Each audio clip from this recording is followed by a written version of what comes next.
The Strange Case of Dr. Jekyll and Mr. Hyde by Robert Louis Stevenson. Story of the Door. Mr. Utterson the lawyer was a man of a rugged countenance that was never lighted by a smile, cold, scanty and embarrassed in discourse, backward in sentiment, lean, long, dusty, dreary and yet somehow lovable. And at friendly meetings, and when the wine was to his taste, something eminently human beaconed from his eye, something indeed which never found its way into his talk, but which spoke not only in these silent symbols of the after-dinner face, but more often and loudly in the acts of his life. He was austere with himself, drank gin when he was alone, to mortify a taste for vintages, and though he enjoyed the theatre, had not crossed the doors of one for 20 years. But he had an approved tolerance for others, sometimes wondering, almost with envy, at the high pressure of spirits involved in their misdeeds, and in any extremity inclined to help rather than to reprove. "I incline to Cain's heresy," he used to say quaintly. "I let my brother go to the devil in his own way." In this character, it was frequently his fortune to be the last reputable acquaintance, and the last good influence in the lives of down-going men. And to such as these, so long as they came about his chambers, he never marked a shade of change in his demeanour. No doubt the feat was easy to Mr. Utterson, for he was undemonstrative at the best, and even his friendship seemed to be founded in a similar catholicity of good nature. It is the mark of a modest man to accept his friendly circle ready-made from the hands of opportunity, and that was the lawyer's way. His friends were those of his own blood, or those whom he had known the longest. His affections, like ivy, were the growth of time. They implied no aptness in the object, hence no doubt the bond that united him to Mr. Richard Enfield, his distant kinsman, the well-known man about town. It was a nut to crack for many, what these two could see in each other, or what subject they could find in common. It was reported by those who encountered them in their Sunday walks, that they said nothing, looked singularly dull, and would hail with obvious relief the appearance of a friend. For all that, the two men put the greatest store by these excursions, counted them the chief jewel of each week, and not only set aside occasions of pleasure, but even resisted the calls of business, that they might enjoy them uninterrupted. It chanced on one of these rambles that their way led them down a by-street in a busy quarter of London. The street was small and what is called quiet, but it drove a thriving trade on the weekdays. The inhabitants were all doing well, it seemed, and all emulously hoping to do better still, and laying out the surplus of their grains in coquetry, so that the shop fronts stood along that thoroughfare with an air of invitation, like rows of smiling saleswomen. Even on Sunday, when it veiled its more florid charms and lay comparatively empty of passage, the street shone out in contrast to its dingy neighbourhood, like a fire in a forest, and with its freshly painted shutters, well-polished brasses, and general cleanliness and gaiety of note, instantly caught and pleased the eye of the passenger. Two doors from one corner, on the left hand going east, the line was broken by the entry of a court, and just at that point a certain sinister block of building thrust forward its gable on the street. It was 2 stories high, showed no window, nothing but a door on the lower story and a blind forehead of discoloured wall on the upper, and bore in every feature the marks of prolonged and sordid negligence. The door, which was equipped with neither bell nor knocker, was blistered and distained. Tramps slouched into the recess and struck matches on the panels. Children kept shop upon the steps. The schoolboy had tried his knife on the mouldings, and for close on a generation, no one had appeared to drive away these random visitors or to repair their ravages. Mr. Enfield and the lawyer were on the other side of the by-street, but when they came abreast of the entry, the former lifted up his cane and pointed. "Did you ever remark that door?" he asked, and when his companion had replied in the affirmative, "It is connected in my mind," added he, "with a very odd story." "Indeed," said Mr. Utterson, with a slight change of voice. "And what was that?" "Well, it was this way," returned Mr. Enfield. "I was coming home from some place at the end of the world, about 3 o'clock of a black winter morning, and my way lay through a part of town where there was literally nothing to be seen but lamps. Street after street, and all the folks asleep. Street after street, all lighted up, as if for a procession, and all as empty as a church, till at last I got into that state of mind when a man listens and begins to long for the sight of a policeman. All at once, I saw 2 figures, one a little man who was stumping along eastward at a good walk, and the other a girl of maybe 8 or 10 who was running as hard as she was able down a cross street. Well, sir, the 2 ran into one another naturally enough at the corner, and then came the horrible part of the thing, for the man trampled calmly over the child's body and left her screaming on the ground. It sounds nothing to hear, but it was hellish to see. It wasn't like a man, it was like some damned juggernaut. I gave a few halloa, took to my heels, collared my gentleman, and brought him back to where there was already quite a group about the screaming child. He was perfectly cool and made no resistance, but gave me one look, so ugly that it brought out the sweat on me like running. The people who had turned out were the girl's own family, and pretty soon, the doctor, for whom she had been sent, put in his appearance. Well, the child was not much the worse, more frightened, according to the sawbones, and there you might have supposed would be an end to it. But there was one curious circumstance. I had taken a loathing to my gentleman at first sight. So had the child's family, which was only natural. But the doctor's case was what struck me. He was the usual cut and dry apothecary, of no particular age and colour, with a strong Edinburgh accent, and about as emotional as a bagpipe. Well, sir, he was like the rest of us. Every time he looked at my prisoner, I saw that Sawbones turned sick and white with the desire to kill him. I knew what was in his mind, just as he knew what was in mine, and killing being out of the question, we did the next best. We told the man we could, and would make such a scandal out of this, as should make his name stink from one end of London to the other. If he had any friends or any credit, we undertook that he should lose them. And all the time, as we were pitching it in red hot, we were keeping the women off him as best we could, for they were as wild as harpies. I never saw a circle of such hateful faces, and there was the man in the middle, with a kind of black sneering coolness, frightened too. I could see that, but carrying it off, sir, really like Satan. If you choose to make capital out of this accident, said he, I am naturally helpless. No gentleman but wishes to avoid a scene, says he. Name your figure. Well, we screwed him up to £100 for the child's family. He would have clearly liked to stick out, but there was something about the lot of us that meant mischief, and at last he struck. The next thing was to get the money, and where do you think he carried us but to that place with the door? Whipped out a key, went in, and presently came back with the matter of £10 in gold and a cheque for the balance on Coutts's, drawn payable to bearer, and signed with a name that I can't mention, though it's one of the points of my story, but it was a name at least very well known and often printed. The figure was stiff, but the signature was good for more than that, if it was only genuine. I took the liberty of pointing out to my gentleman that the whole business looked apocryphal, and that a man does not, in real life, walk into a cellar door at 4 in the morning and come out with another man's cheque for close upon £100. But he was quite easy and sneering.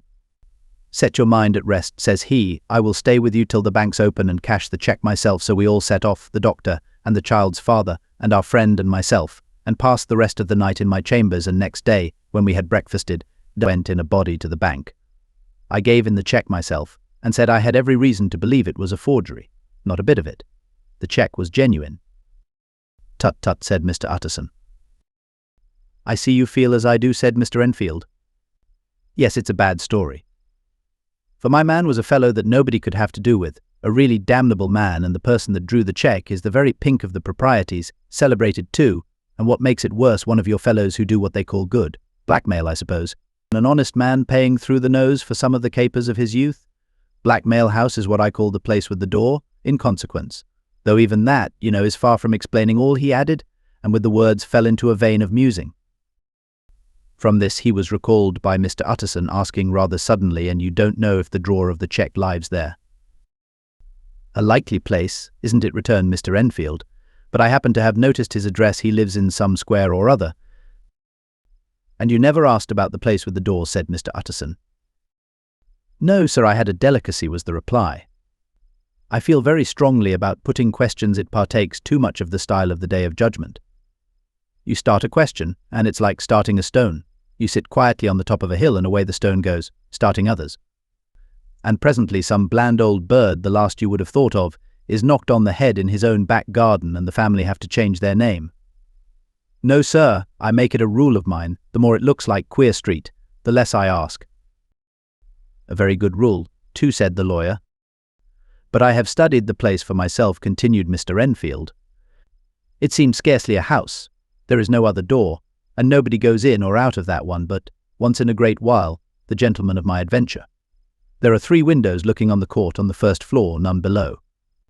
The windows are always shut, but they're clean, and then there is a chimney which is generally smoking, so somebody must live there, and yet it's not so sure, for the buildings are so packed together about the court that it's hard to say where one ends and another begins.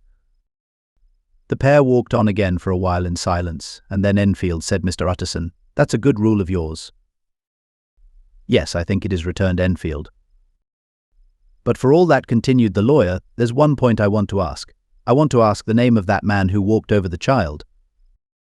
Well said, Mr. Enfield, I can't see what harm it would do. It was a man of the name of Hyde. HM, said Mr. Utterson. What sort of a man is he to see?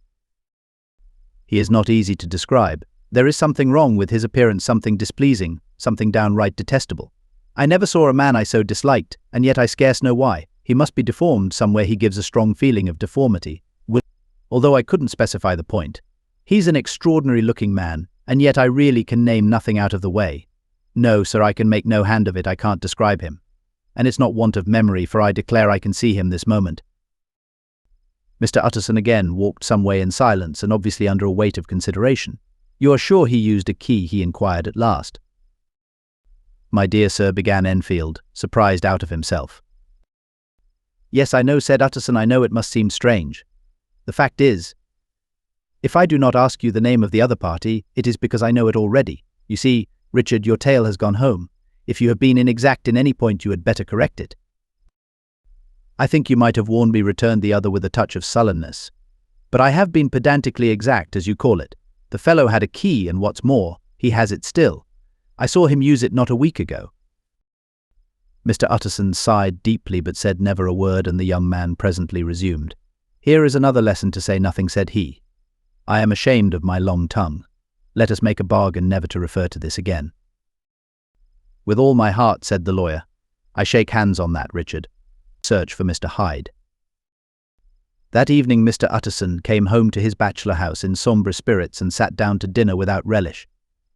It was his custom of a Sunday, when this meal was over, to sit close by the fire, a volume of some dry divinity on his reading desk, until the clock of the neighbouring church rang out the hour of 12, when he would go soberly and gratefully to bed. On this night, however, as soon as the cloth was taken away, he took up a candle and went into his business room. There he opened his safe, took from the most private part of it a document endorsed on the envelope as Dr. Jekyll's will, and sat down with a clouded brow to study its contents. The will was holograph, for Mr. Utterson, though he took charge of it now that it was made, had refused to lend the least assistance in the making of it. It provided not only that, in case of the decease of Henry Jekyll, M.D., D.C.L., L.L.D., F.R.S., etc., all his possessions were to pass into the hands of his friend and benefactor Edward Hyde, but that in case of Dr. Jekyll's disappearance or unexplained absence for any period exceeding 3 calendar months, the said Edward Hyde should step into the said Henry Jekyll's shoes without further delay and free from any burthen or obligation beyond the payment of a few small sums to the members of the doctor's household. This document had long been the lawyer's eyesore. It offended him both as a lawyer and as a lover of the sane and customary sides of life, to whom the fanciful was the immodest. And hitherto it was his ignorance of Mr. Hyde that had swelled his indignation. Now by a sudden turn it was his knowledge. It was already bad enough when the name was but a name of which he could learn no more. It was worse when it began to be clothed upon with detestable attributes, and out of the shifting, insubstantial mists that had so long baffled his eye, there leaped up the sudden, definite presentment of a fiend. I thought it was madness, he said, as he replaced the obnoxious paper in the safe, and now I begin to fear it is disgrace.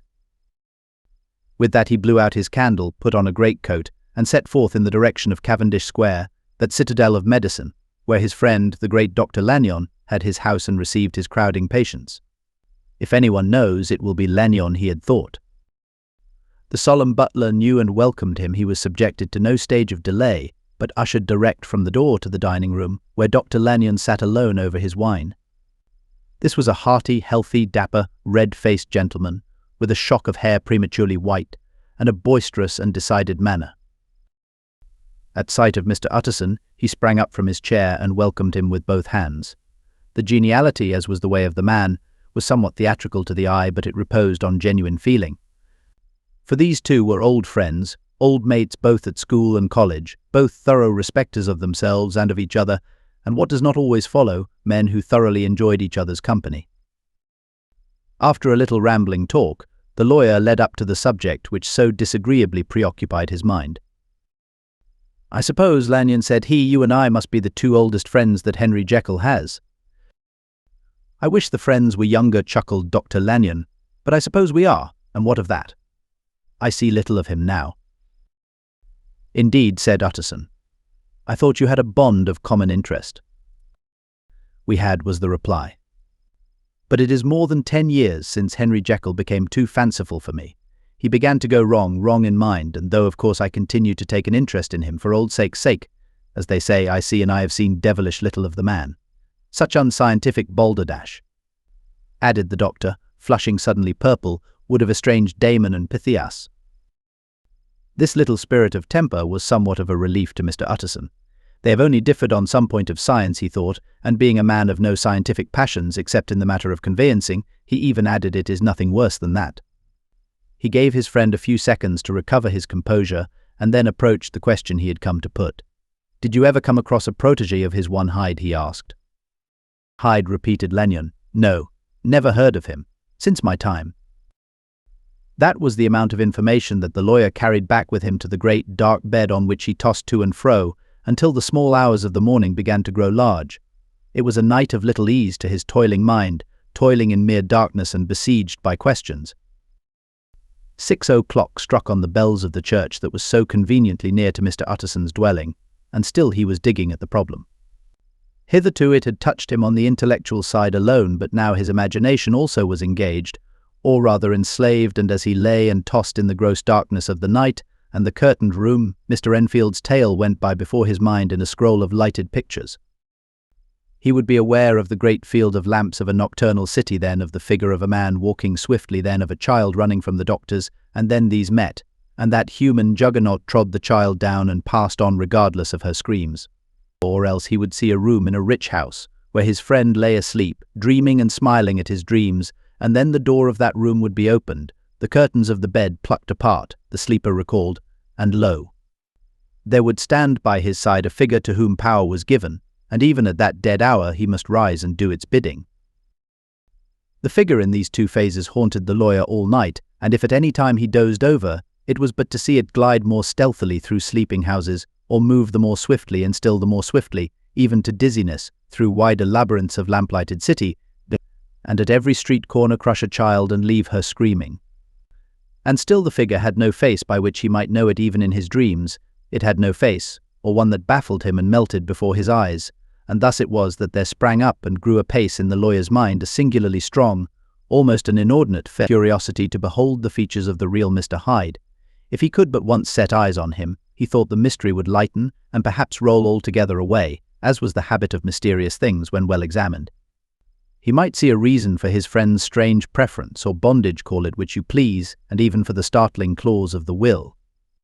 At least it would be a face worth seeing, the face of a man who was without bowels of mercy, a face which had but to show itself to raise up, in the mind of the unimpressionable Enfield, a spirit of enduring hatred.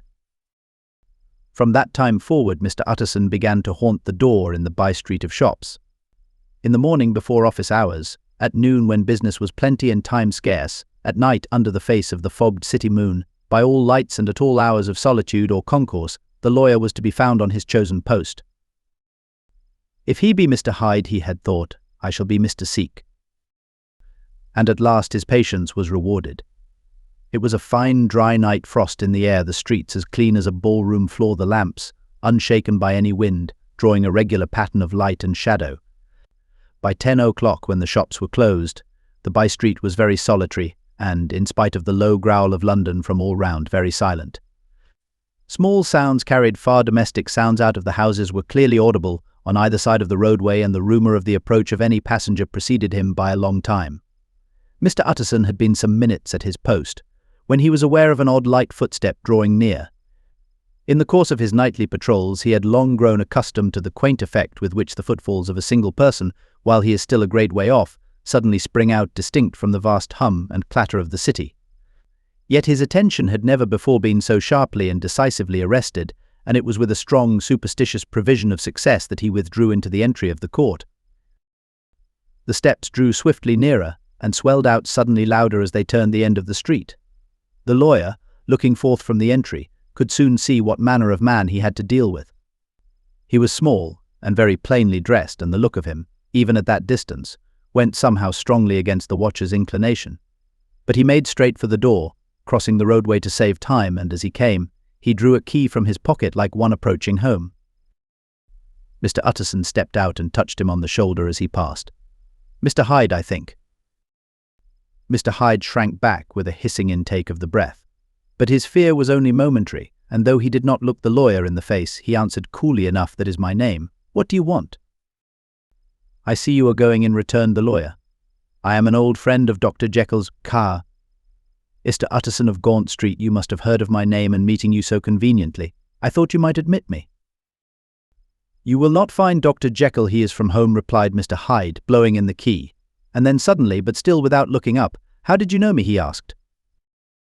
"On your side," said Mr. Utterson. "Will you do me a favor?" "With pleasure," replied the other. "What shall it be?" "Will you let me see your face?" asked the lawyer. Mr. Hyde appeared to hesitate, and then, as if upon some sudden reflection, fronted about with an air of defiance, and the pair stared at each other pretty fixedly for a few seconds. "Now I shall know you again," said Mr. Utterson. "It may be useful."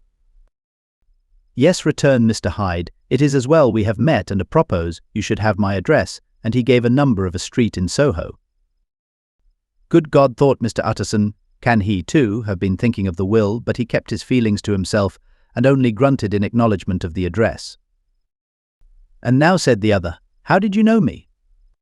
"By description," was the reply. "Whose description?" "We have common friends," said Mr. Utterson. "Common friends," echoed Mr. Hyde, a little hoarsely. "Who are they?" "Jekyll, for instance," said the lawyer. "He never told you," cried Mr. Hyde, with a flush of anger. "I did not think you would have lied." "Come," said Mr. Utterson, "that is not fitting language." The other snarled aloud into a savage laugh, and the next moment, with extraordinary quickness, he had unlocked the door and disappeared into the house. The lawyer stood a while when Mr. Hyde had left him, the picture of disquietude. Then he began slowly to mount the street, pausing every step or two and putting his hand to his brow like a man in mental perplexity. The problem he was thus debating as he walked was one of a class that is rarely solved. Mr. Hyde was pale and dwarfish. He gave an impression of deformity without any nameable malformation. He had a displeasing smile. He had borne himself to the lawyer with a sort of murderous mixture of timidity and boldness, and he spoke with a husky, whispering and somewhat broken voice. All these were points against him, but not all of these together could explain the hitherto unknown disgust, loathing and fear with which Mr. Utterson regarded him. "There must be something else," said the perplexed gentleman. "There is something more, if I could find a name for it. God bless me, the man seems hardly human. Something troglodytic, shall we say? Or can it be the old story of Dr. Fell? Or is it the mere radiance of a foul soul that thus transpires through and transfigures its clay continent? The last, I think, for, oh, my poor old Harry Jekyll, if ever I read Satan's signature upon a face, it is on that of your new friend." Round the corner from the by-street, there was a square of ancient, handsome houses, now for the most part decayed from their high estate, and let in flats and chambers to all sorts and conditions of men-map engravers, architects, shady lawyers, and the agents of obscure enterprises. One house, however, second from the corner, was still occupied entire, and at the door of this, which wore a great air of wealth and comfort, though it was now plunged in darkness except for the fanlight, Mr. Utterson stopped and knocked. A well-dressed, elderly servant opened the door. "Is Dr. Jekyll at home?" Poole asked the lawyer. "I will see," Mr. Utterson said Poole, admitting the visitor, as he spoke, into a large, low-roofed, comfortable hall paved with flags, warmed after the fashion of a country house by a bright, open fire, and furnished with costly cabinets of oak. "Will you wait here by the fire, sir? Or shall I give you a light in the dining room?" "Here, thank you," said the lawyer, and he drew near and leaned on the tall fender. This hall, in which he was now left alone, was a pet fancy of his friend the doctor's, and Utterson himself was wont to speak of it as the pleasantest room in London. But tonight there was a shudder in his blood. The face of Hyde sat heavy on his memory. He felt what was rare with him, a nausea and distaste of life, and in the gloom of his spirits, he seemed to read a menace in the flickering of the firelight on the polished cabinets and the uneasy starting of the shadow on the roof. He was ashamed of his relief when Poole presently returned to announce that Dr. Jekyll was gone out. "I saw Mr. Hyde go in by the old dissecting room, Poole," he said. "Is that right, when Dr. Jekyll is from home?" "Quite right, Mr. Utterson," so replied the servant. "Mr. Hyde has a key." "Your master seems to repose a great deal of trust in that young man," Poole resumed the other musingly. "Yes, sir, he does indeed," said Poole. "We have all orders to obey him." "I do not think I ever met Mr. Hyde," asked Utterson. "Oh, dear no, sir. He never dines here," replied the butler. "Indeed, we see very little of him on this side of the house. He mostly comes and goes by the laboratory." "Well, good night, Poole." "Good night, Mr. Utterson." And the lawyer set out homeward with a very heavy heart. Poor Harry Jekyll, he thought. My mind misgives me he is in deep waters. He was wild when he was young a long while ago, to be sure, but in the law of God there is no statute of limitations.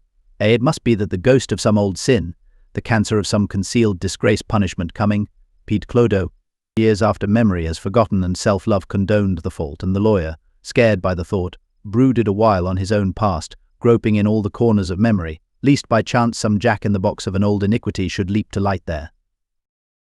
His past was fairly blameless. Few men could read the rolls of their life with less apprehension, yet he was humbled to the dust by the many ill things he had done, and raised up again into a sober and fearful gratitude by the many he had come so near to doing yet avoided. And then, by a return on his former subject, he conceived a spark of hope. This Master Hyde, if he was studied, thought he, must have secrets of his own, black secrets, by the look of him secrets, compared to which poor Jekyll's worst would be like sunshine. Things cannot continue as they are. It turns me cold to think of this creature stealing like a thief to Harry's bedside. Poor Harry! What awakening! And the danger of it, for if this Hyde suspects the existence of the will, he may grow impatient to inherit. I must put my shoulders to the wheel if Jekyll will but let me, he added, if Jekyll will only let me. For once more he saw before his mind's eye, as clear as transparency, the strange clauses of the will. Dr. Jekyll was quite at ease. A fortnight later, by excellent good fortune, the doctor gave one of his pleasant dinners to some 5 or 6 old cronies, all intelligent, reputable men and all judges of good wine, and Mr. Utterson so contrived that he remained behind after the others had departed. This was no new arrangement, but a thing that had befallen many scores of times. Where Utterson was liked, he was liked well. Hosts loved to detain the dry lawyer. When the light-hearted and loose-tongued had already their foot on the threshold, they liked to sit a while in his unobtrusive company, practicing for solitude, sobering their minds in the man's rich silence after the expense and strain of gaiety. To this rule, Dr. Jekyll was no exception, and as he now sat on the opposite side of the fire, a large, well-made, smooth-faced man of 50, with something of a slyish cast perhaps. But every mark of capacity and kindness you could see by his looks that he cherished for Mr. Utterson a sincere and warm affection. "I have been wanting to speak to you, Jekyll," began the latter. "You know that will of yours." A close observer might have gathered that the topic was distasteful, but the doctor carried it off gaily. "My poor Utterson," said he, "you are unfortunate in such a client. I never saw a man so distressed as you were by my will, unless it were that hide-bound pedant Lanyon, at what he called my scientific heresies. Oh, I know he's a good fellow, you needn't frown, an excellent fellow, and I always mean to see more of him. But a hide-bound pedant for all that an ignorant, blatant pedant. I was never more disappointed in any man than Lanyon. You know I never approved of it," pursued Utterson, ruthlessly disregarding the fresh topic. "My will? Yes, certainly I know that," said the doctor a trifle sharply. "You have told me so." "Well, I tell you so again," continued the lawyer. "I have been learning something of young Hyde." The large, handsome face of Dr. Jekyll grew pale to the very lips, and there came a blackness about his eyes. "I do not care to hear more," said he. "This is a matter I thought we had agreed to drop."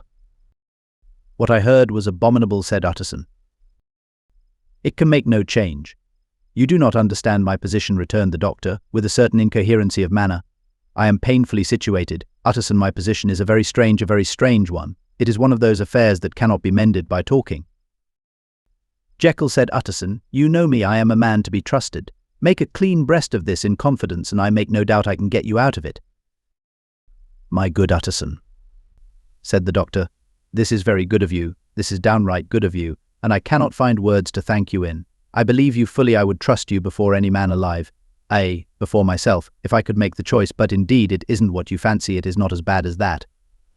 And just to put your good heart at rest, I will tell you one thing the moment I choose, I can be rid of Mr. Hyde. I give you my hand upon that, and I thank you again and again, and I will just add one little word, Utterson, that I'm sure you'll take in good part. This is a private matter, and I beg of you to let it sleep." Utterson reflected a little, looking in the fire. "I have no doubt you are perfectly right," he said at last, getting to his feet. "Well, but since we have touched upon this business, And, for the last time I hope," continued the doctor, "there is one point I should like you to understand. I have really a very great interest in poor Hyde. I know you have seen him, he told me so, and I fear he was rude. But I do sincerely take a very great interest in that young man, and if I am taken away, Utterson, I wish you to promise me that you will bear with him and get his rights for him. I think you would if you knew all, and it would be a weight off my mind if you would promise." "I can't pretend that I shall ever like him," said the lawyer.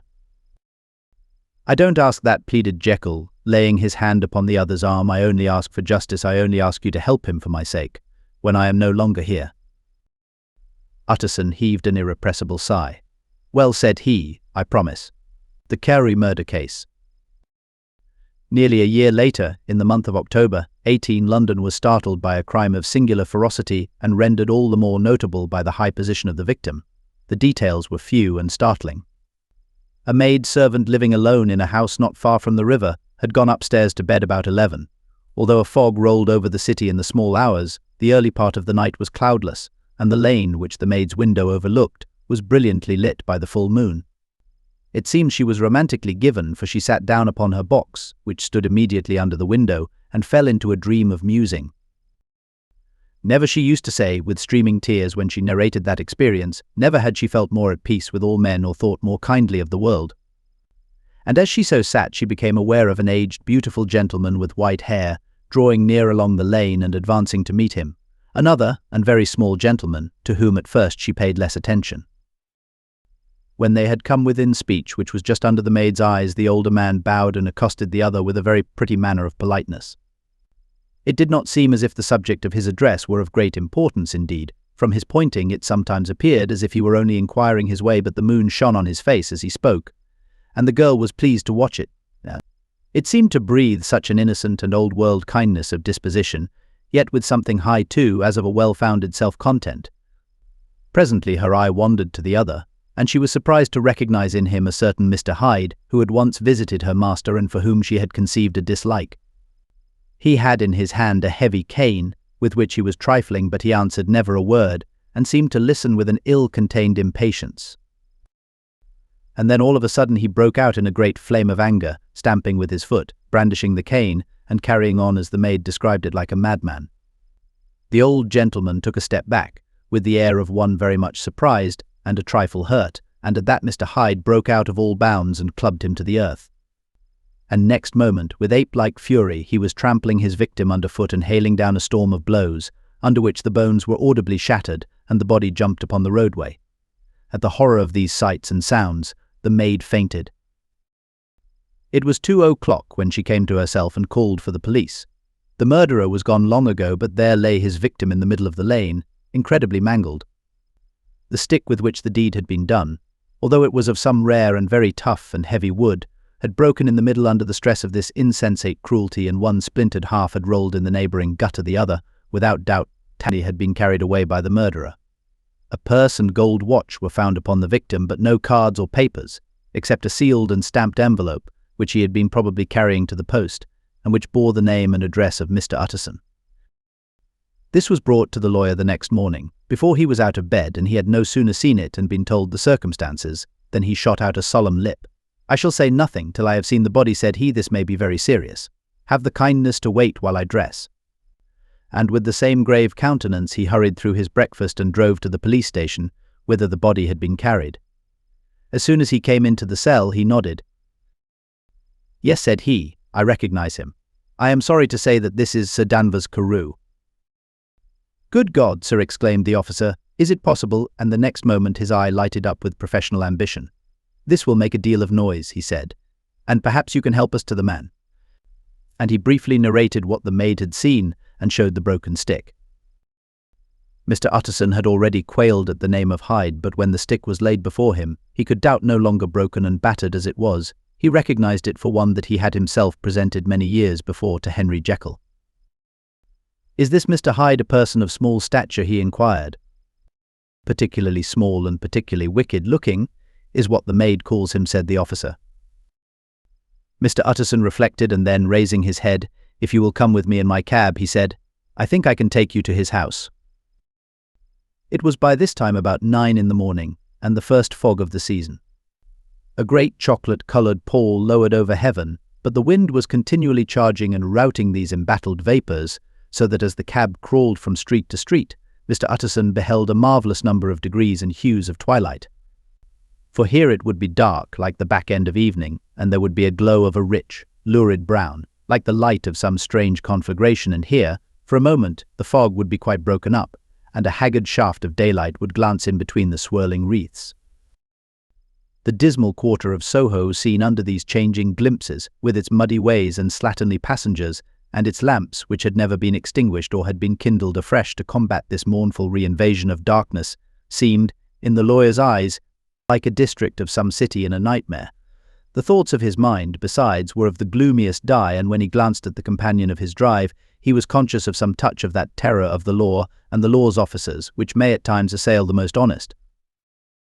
As the cab drew up before the address indicated, the fog lifted a little and showed him a dingy street, a gin palace, a low French eating house, a shop for the retail of penny numbers and twopenny salads, many ragged children huddled in the doorways, and many women of many different nationalities passing out, key in hand, to have a morning glass, and the next moment the fog settled down again upon that part, as brown as umber, and cut him off from his blackguardly surroundings.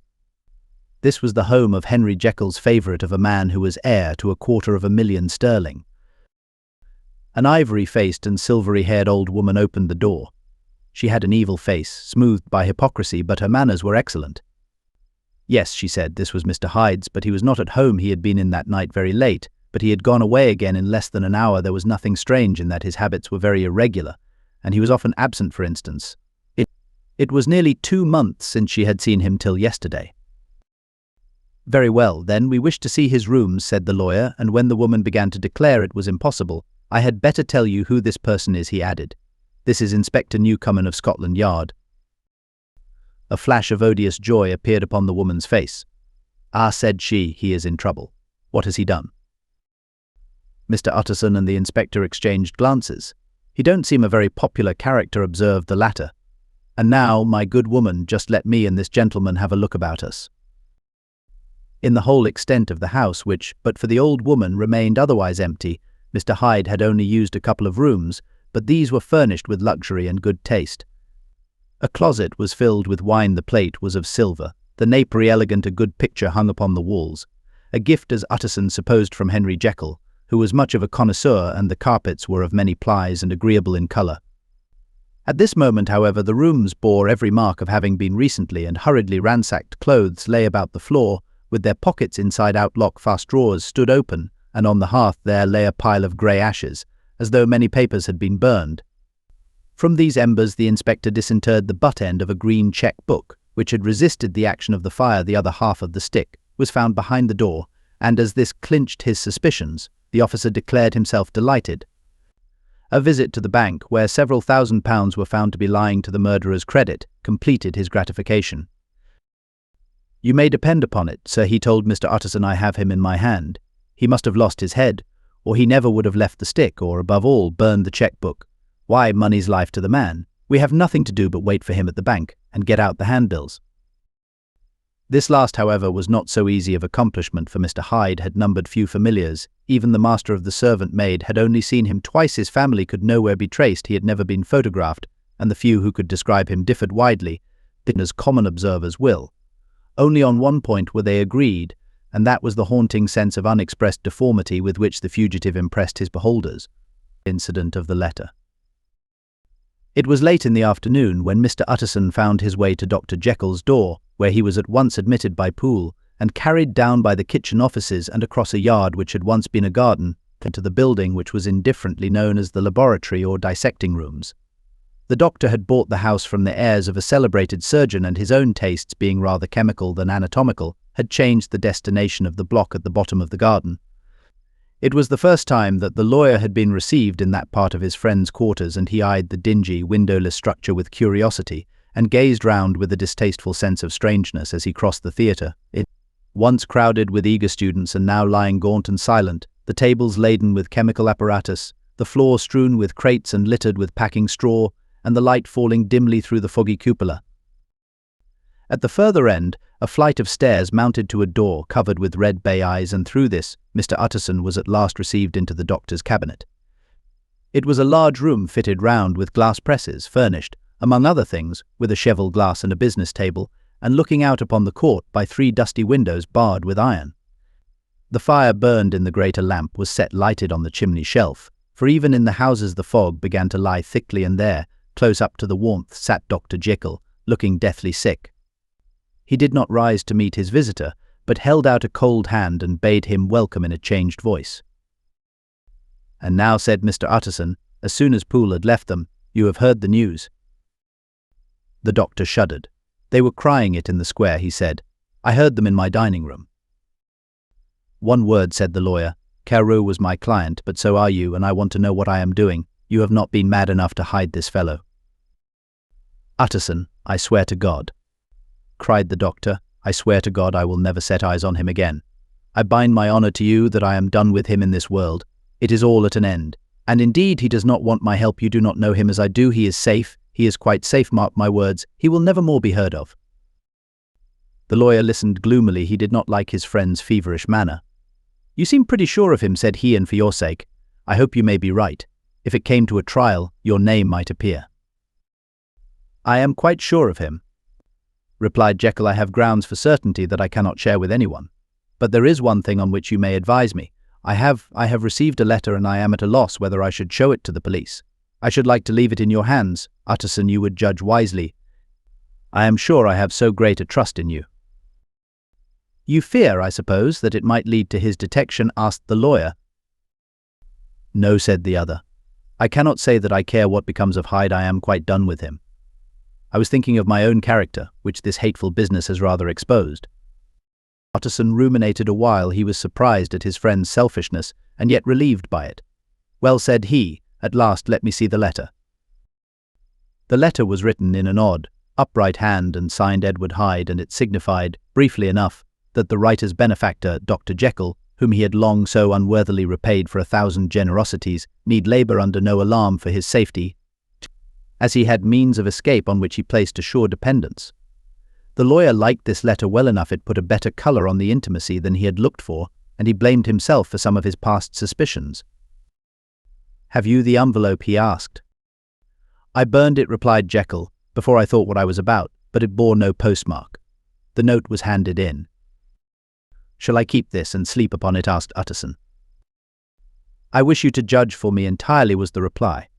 "I have lost confidence in myself." "Well, I shall consider," returned the lawyer.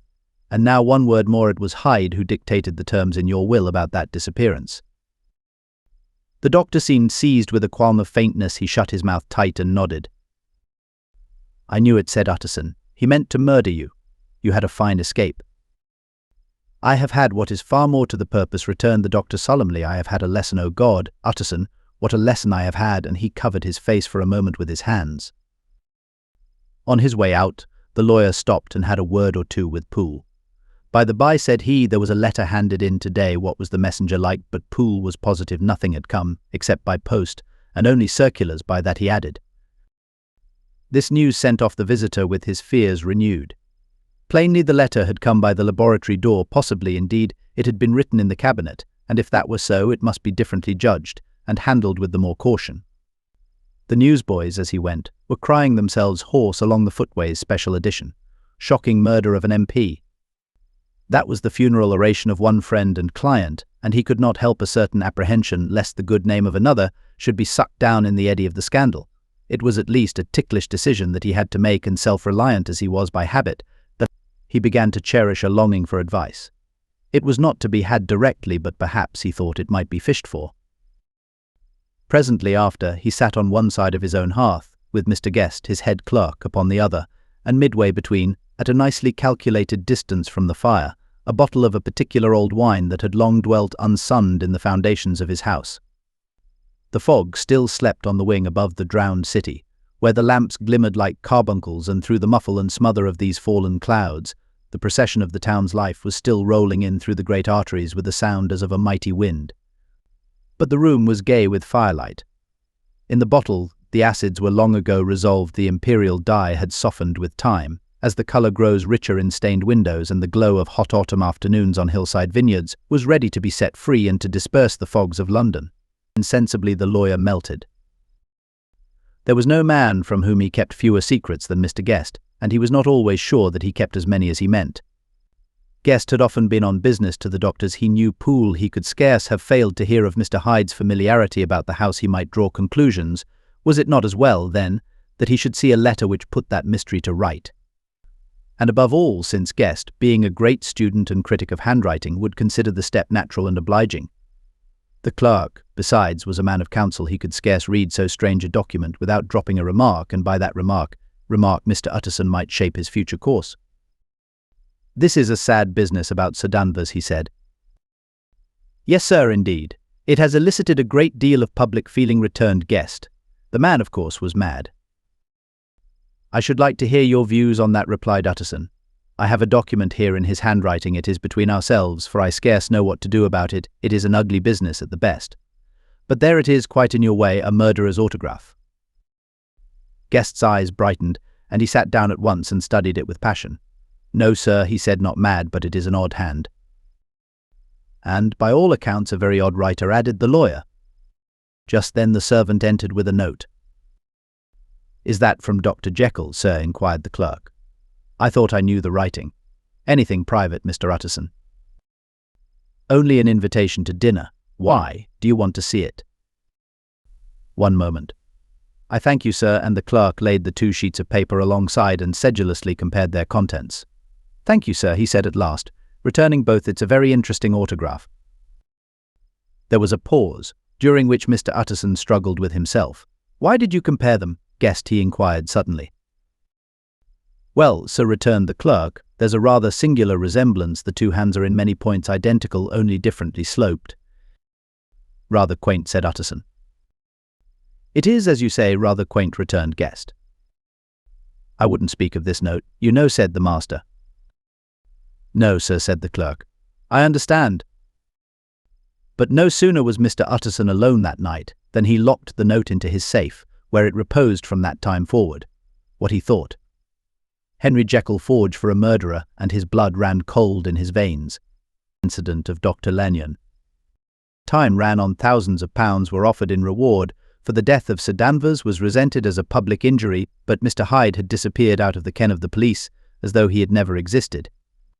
Much of his past was unearthed, indeed, and all disreputable tales came out of the man's cruelty, at once so callous and violent, of his vile life, of his strange associates, of the hatred that seemed to have surrounded his career, but of his present whereabouts, not a whisper.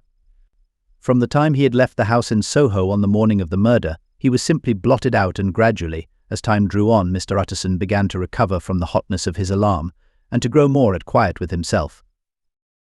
The death of Sir Danvers was, to his way of thinking, more than paid for by the disappearance of Mr. Hyde. Now that evil influence had been withdrawn, a new life began for Dr. Jekyll. He came out of his seclusion, renewed relations with his friends, became once more their familiar guest and entertainer, and whilst he had always been known for charities, he was now no less distinguished for religion. He was busy, he was much in the open air, he did good. His face seemed to open and brighten, as if with an inward consciousness of service, and for more than 2 months, the doctor was at peace. On the 8th of January, Utterson had dined at the doctor's with a small party. Lanyon had been there, and the face of the host had looked from one to the other, as in the old days when the trio were inseparable friends. On the 12th, and again on the 14th, the door was shut against the lawyer. The doctor was confined to the house, Poole said, and saw no one. On the 15th he tried again, and was again refused, and having now been used for the last 2 months to see his friend almost daily, he found this return of solitude to weigh upon his spirits. The 5th night he had in Guest to dine with him, and the 6th he betook himself to Dr. Lanyon's. There at least he was not denied admittance, but when he came in he was shocked at the change which had taken place in the doctor's appearance. He had his death warrant written legibly upon his face. The rosy man had grown pale, his flesh had fallen away, he was visibly bolder and older, and yet it was not so much these tokens of a swift physical decay that arrested the lawyer's notice, as a look in the eye and quality of manner that seemed to testify to some deep-seated terror of the mind. It was unlikely that the doctor should fear death, and yet that was what Utterson was tempted to suspect. Yes, he thought, he is a doctor, he must know his own state, and that his days are counted and the knowledge is more than he can bear. And yet when Utterson remarked on his ill looks, it was with an air of great firmness that Lanyon declared himself a doomed man. "I have had a shock," he said, "and I shall never recover. It is a question of weeks." "Well, life has been pleasant. I liked it. Yes, sir, I used to like it. I sometimes think if we knew all, we should be more glad to get away." "Jekyll is ill, too," observed Utterson. "Have you seen him?"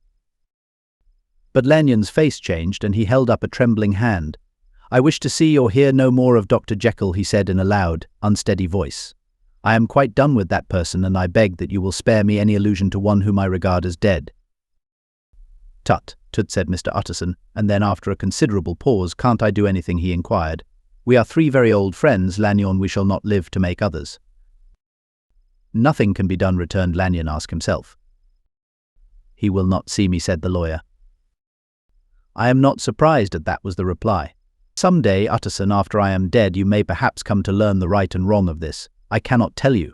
And in the meantime, if you can sit and talk with me of other things, for God's sake, stay and do so. But if you cannot keep clear of this accursed topic, then in God's name go, for I cannot bear it." As soon as he got home, Utterson sat down and wrote to Jekyll, complaining of his exclusion from the house, and asking the cause of this unhappy break with Lanyon, and the next day brought him a long answer, often very pathetically worded, and sometimes darkly mysterious in drift. The quarrel with Lanyon was incurable. "I do not blame our old friend," Jekyll wrote, "but I share his view that we must never meet. I mean from henceforth to lead a life of extreme seclusion. You must not be surprised, nor must you doubt my friendship, if my door is often shut even to you. You must suffer me to go my own dark way.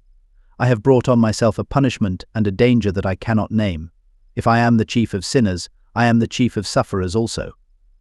I could not think that this earth contained a place for sufferings and terrors so unmanning, and you can do but one thing, Utterson, to lighten this destiny, and that is to respect my silence." Utterson was amazed the dark influence of Hyde had been withdrawn. The doctor had returned to his old tasks and amities a week ago. The prospect had smiled with every promise of a cheerful and an honoured age, and now in a moment, friendship and peace of mind and the whole tenor of his life were wrecked. So great and unprepared a change pointed to madness.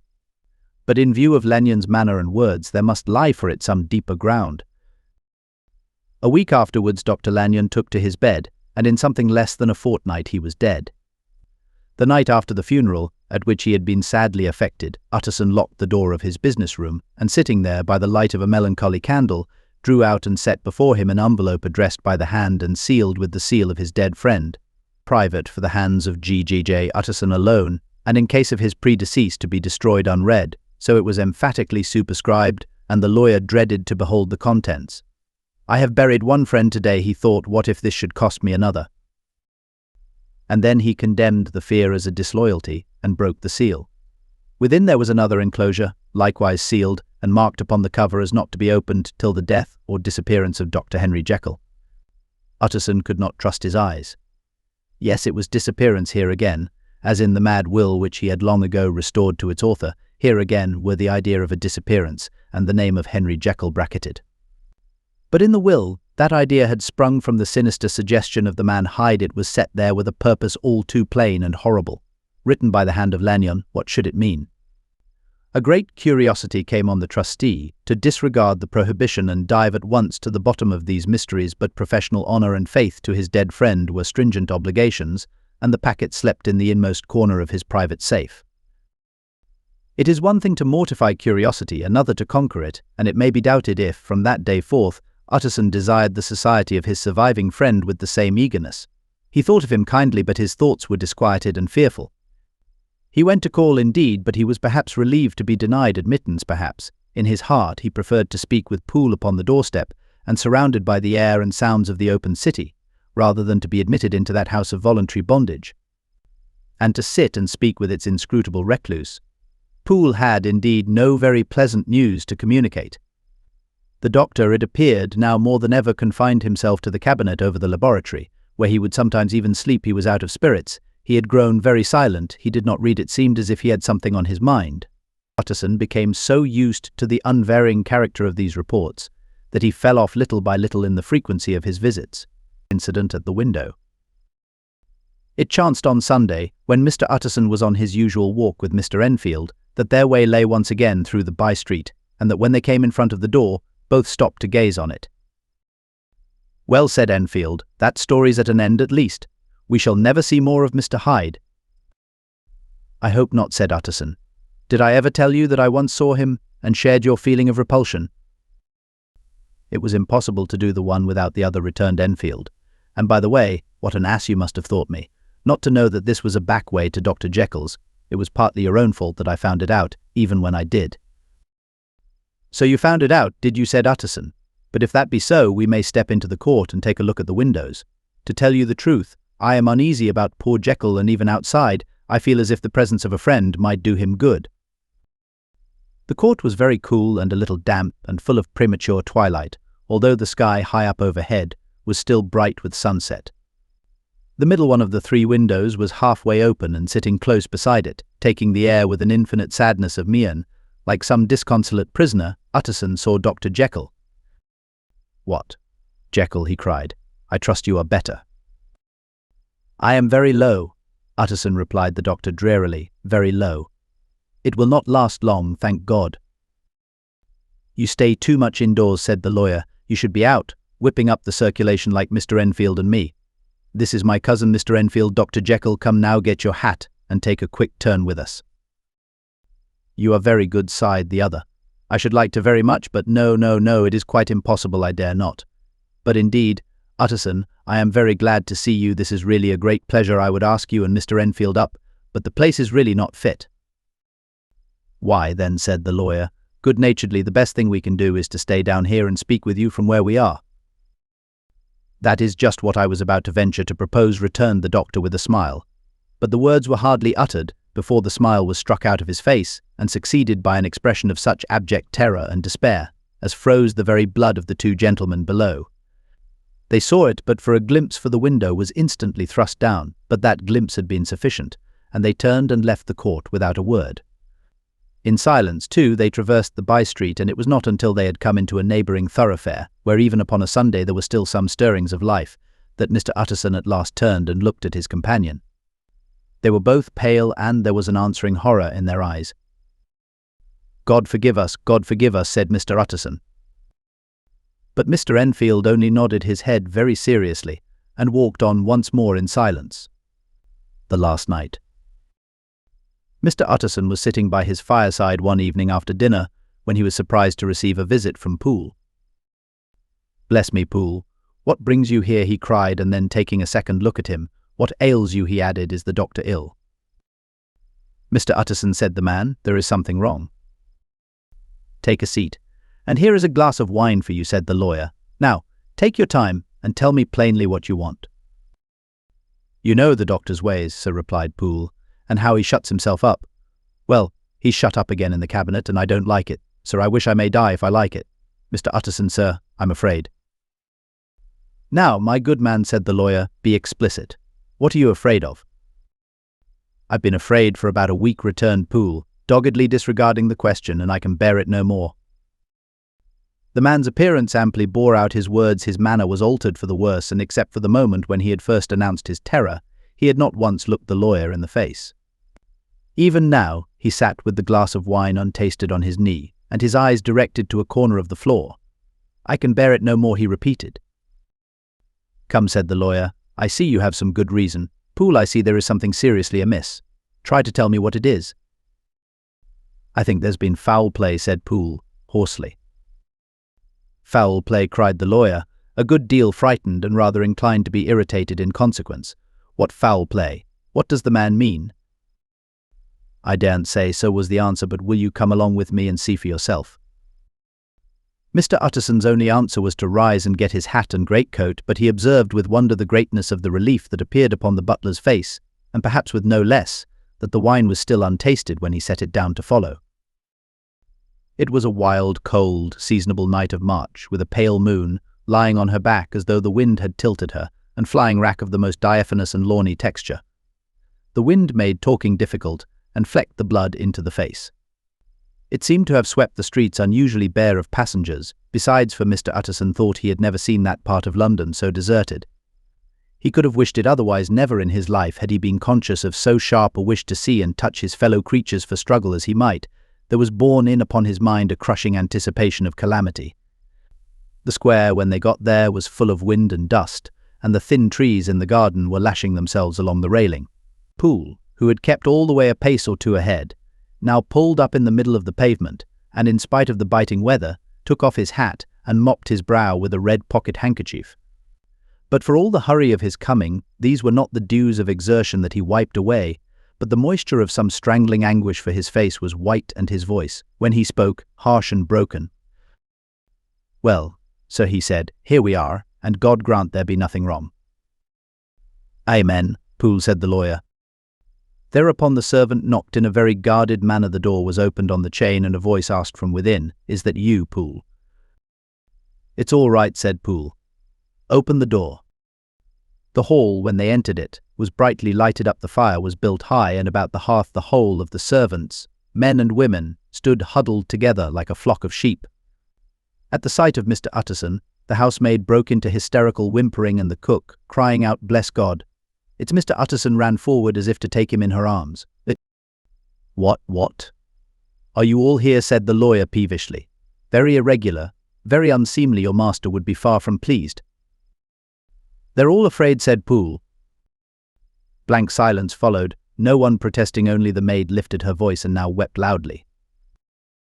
"Hold your tongue," Poole said to her, with a ferocity of accent that testified to his own jangled nerves, and indeed, when the girl had so suddenly raised the note of her lamentation, they had all started and turned towards the inner door with faces of dreadful expectation. "And now," continued the butler, addressing the knife boy, "reach me a candle, and we'll get this through hands at once." And then he begged Mr. Utterson to follow him, and led the way to the back garden. "Now, sir," said he, "you come as gently as you can. I want you to hear, and I don't want you to be heard. And see here, sir, if by any chance he was to ask you in, don't go." Mr. Utterson's nerves, at this unlooked-for termination, gave a jerk that nearly threw him from his balance, but he recollected his courage, and followed the butler into the laboratory building, through the surgical theatre, with its lumber of crates and bottles, to the foot of the stair. Here Poole motioned him to stand on one side and listen, while he himself, setting down the candle and making a great and obvious call on his resolution, mounted the steps and knocked with a somewhat uncertain hand on the red baize of the cabinet door. "Mr. Utterson, sir, asking to see you," he called, and even as he did so, once more violently signed to the lawyer to give ear. A voice answered from within, "Tell him I cannot see anyone," it said complainingly. "Thank you, sir," said Poole, with a note of something like triumph in his voice, and taking up his candle, he led Mr. Utterson back across the yard and into the great kitchen, where the fire was out and the beetles were leaping on the floor. "Sir," he said, looking Mr. Utterson in the eyes, "was that my master's voice?" "It seems much changed," replied the lawyer, very pale, but giving look for look. "Changed? Well, yes, I think so," said the butler. "Have I been 20 years in this man's house, to be deceived about his voice? No, Sir Master's made away with. He was made away with 8 days ago, when we heard him cry out upon the name of God, and who's in there instead of him, and why it stays there, is a thing that cries to heaven. Mr. Utterson." "This is a very strange tale, Poole. This is rather a wild tale, my man," said Mr. Utterson, biting his finger. "Suppose it were as you suppose, supposing Dr. Jekyll to have been well murdered, what could induce the murderer to stay? That won't hold water. It doesn't commend itself to reason." "Well, Mr. Utterson, you are a hard man to satisfy, but I'll do it yet," said Poole. "All this last week you must know him, or whatever it is that lives in that cabinet, has been crying night and day for some sort of medicine and cannot get it to his mind. It was sometimes his way, the master's, that is, to write his orders on a sheet of paper and throw it on the stair. We've had nothing else this week back, nothing but papers, and a closed door, and the very meals left there to be smuggled in when nobody was looking. Well, sir, every day, aye, and twice and thrice in the same day. There have been orders and complaints, and I have been sent flying to all the wholesale chemists in town. Every time I brought the stuff back, there would be another paper telling me to return it, because it was not pure, and another order to a different firm. This drug is wanted bitter bad, sir. Whatever for." "Have you any of these papers?" asked Mr. Utterson. Poole felt in his pocket and handed out a crumpled note, which the lawyer, bending nearer to the candle, carefully examined. Its contents ran thus: "Dr. Jekyll presents his compliments to Messrs. Moore." He assures them that their last sample is impure and quite useless for his present purpose. In the year 18, Dr. J purchased a somewhat large quantity from Messrs. M. He now begs them to search with most sedulous care, and should any of the same quality be left, forward it to him at once. Expense is no consideration. The importance of this to Dr. J can hardly be exaggerated. So far the letter had run composedly enough, but here, with a sudden splutter of the pen, the writer's emotion had broken loose. For God's sake, he added, find me some of the old. This is a strange note, said Mr. Utterson, and then sharply, how do you come to have it open? The man at Moore's was main angry, sir, and he threw it back to me like so much dirt, returned Poole. This is unquestionably the doctor's hand. Do you know, resumed the lawyer. I thought it looked like it said the servant, rather sulkily, and then, with another voice, but what matters hand of right, he said. I've seen him. Seen him, repeated Mr. Utterson. Well, that's it, said Poole. It was this way. I came suddenly into the theatre from the garden. It seems he had slipped out to look for this drug or whatever it is, for the cabinet door was open, and there he was at the far end of the room digging among the crates. He looked up when I came in, gave a kind of cry, and whipped upstairs into the cabinet. It was but for 1 minute that I saw him, but the hair stood upon my head like quills. Sir, if that was my master, why had he a mask upon his face? If it was my master, why did he cry out like a rat and run from me? I have served him long enough. And then, the man paused and passed his hand over his face. These are all very strange circumstances, said Mr. Utterson, but I think I begin to see daylight.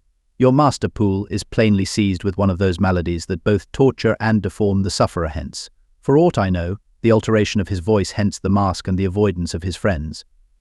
Hence his eagerness to find this drug, by means of which the poor soul retains some hope of ultimate recovery. God grant that he be not deceived. There is my explanation. It is sad enough, Poole, aye, and appalling to consider, but it is plain and natural, hangs well together, and delivers us from all exorbitant alarms. Sir, said the butler, turning to a sort of mottled pallor, that thing was not my master, and there's the truth. My master here, he looked round him, and began to whisper, is a tall, fine build of a man, and this was more of a dwarf. Utterson attempted to protest. Oh, sir, cried Poole, do you think I do not know my master after 20 years? Do you think I do not know where his head comes to in the cabinet door, where I saw him every morning of my life? No, sir, that thing in the mask was never Dr. Jekyll. God knows what it was, but it was never Dr. Jekyll. And it is the belief of my heart that there was murder done. Poole, replied the lawyer, if you say that, it will become my duty to make certain. Much as I desire to spare your master's feelings, much as I am puzzled by this note, which seems to prove him to be still alive, I shall consider it my duty to break in that door. Ah, Mr. Utterson, that's talking, cried the butler. And now comes the second question, resumed Utterson, who is going to do it? Why, you and me, sir, was the undaunted reply. That's very well said, returned the lawyer, and whatever comes of it, I shall make it my business to see you are no loser. There is an axe in the theatre, continued Poole, and you might take the kitchen poker for yourself. The lawyer took that rude but weighty instrument into his hand and balanced it. Do you know, Poole, he said, looking up, that you and I are about to place ourselves in a position of some peril? You may say so, sir, indeed, returned the butler. It is well, then, that we should be frank, said the other. We both think more than we have said. Let us make a clean breast. This masked figure that you saw, did you recognize it? Well, sir, it went so quick, and the creature was so doubled up, that I could hardly swear to that, was the answer. But if you mean, was it Mr. Hyde? Why, yes, I think it was. You see, it was much of the same bigness, and it had the same quick, light way with it, and then who else could have got in by the laboratory door? You have not forgot, sir, that at the time of the murder he had still the key with him. But that's not all. I don't know, Mr. Utterson, if you ever met this Mr. Hyde. Yes, said the lawyer, I once spoke with him. Then you must know as well as the rest of us that there was something queer about that gentleman, something that gave a man a turn. I don't know rightly how to say it, sir, beyond this, that you felt in your marrow kind of cold and thin. I own I felt something of what you described, said Mr. Utterson. Quite so, sir, returned Poole. Well, when that masked thing like a monkey jumped from among the chemicals and whipped into the cabinet, it went down my spine like ice. Oh, I know it's not evidence, Mr. Utterson, I'm book-learned enough for that, but a man has his feelings, and I give you my Bible word it was Mr. Hyde. Aye, said the lawyer. My fears inclined to the same point. Evil, I fear, founded evil was sure to come of that connection. Truly, I believe you, I believe poor Harry is killed, and I believe his murderer, for what purpose, God alone can tell, is still lurking in his victim's room. Well, let our name be Vengeance. Call Bradshaw. The footman came at the summons, very white and nervous. Pull yourself together, Bradshaw, said the lawyer. This suspense, I know, is telling upon all of you, but it is now our intention to make an end of it. Poole, here, and I are going to force our way into the cabinet. If all is well, my shoulders are broad enough to bear the blame. Meanwhile, lest anything should really be amiss, or any malefactor seek to escape by the back, you and the boy must go round the corner with a pair of good sticks and take your post at the laboratory door. We give you 10 minutes to get to your stations. As Bradshaw left, the lawyer looked at his watch. And now, Poole, let us get to ours, he said, and taking the poker under his arm, led the way into the yard. The scud had banked over the moon, and it was now quite dark. The wind, which only broke in puffs and draughts into that deep well of building, tossed the light of the candle to and fro about their steps, until they came into the shelter of the theatre, where they sat down silently to wait. London hummed solemnly all around, but nearer at hand, the stillness was only broken by the sounds of a footfall moving to and fro along the cabinet floor. So it will walk all day, sir, whispered Poole, and the better part of the night. Only when a new sample comes from the chemist, there's a bit of a break. Ah, it's an ill conscience that's such an enemy to rest. Ah, sir, there's blood foully shed in every step of it. But hark again, a little closer, put your heart in your ears, Mr. Utterson, and tell me, is that the doctor's foot? The steps fell lightly and oddly, with a certain swing, for all they went so slowly it was different indeed from the heavy creaking tread of Henry Jekyll. Utterson sighed. Is there never anything else? He asked. Poole nodded. Once, he said. Once I heard it weeping. Weeping? How that, said the lawyer, conscious of a sudden chill of horror. Weeping like a woman or a lost soul, said the butler. I came away with that upon my heart, that I could have wept too. But now the 10 minutes drew to an end. Poole disinterred the axe from under a stack of packing straw. The candle was set upon the nearest table to light them to the attack, and they drew near with bated breath to where that patient foot was still going up and down, in the quiet of the night. Jekyll, cried Utterson, with a loud voice, I demand to see you. He paused a moment, but there came no reply. I give you fair warning, our suspicions are aroused, and I must and shall see you, he resumed, if not by fair means, then by foul, if not of your consent, then by brute force. Utterson, said the voice, for God's sake, have mercy. Ah, that's not Jekyll's voice, it's Hyde's, cried Utterson. Down with the door, Poole. Poole swung the axe over his shoulder. The blow shook the building, and the red bay-eyes door leaped against the lock and hinges. A dismal screech, as of mere animal terror, rang from the cabinet. Up went the axe again, and again the panels crashed, and the frame bounded 4 times. The blow fell, but the wood was tough, and the fittings were of excellent workmanship, and it was not until the 5th that the lock burst and the wreck of the door fell inwards on the carpet. The besiegers, appalled by their own riot and the stillness that had succeeded, stood back a little and peered in. There lay the cabinet before their eyes in the quiet lamplight, a good fire glowing and chattering on the hearth, the kettle singing its thin strain, a drawer or two open, papers neatly set forth on the business table, and nearer the fire, the things laid out for tea, the quietest room, you would have said, and, but for the glazed presses full of chemicals, the most commonplace that night in London. Right in the middle there lay the body of a man sorely contorted and still twitching. They drew near on tiptoe, turned it on its back, and beheld the face of Edward Hyde.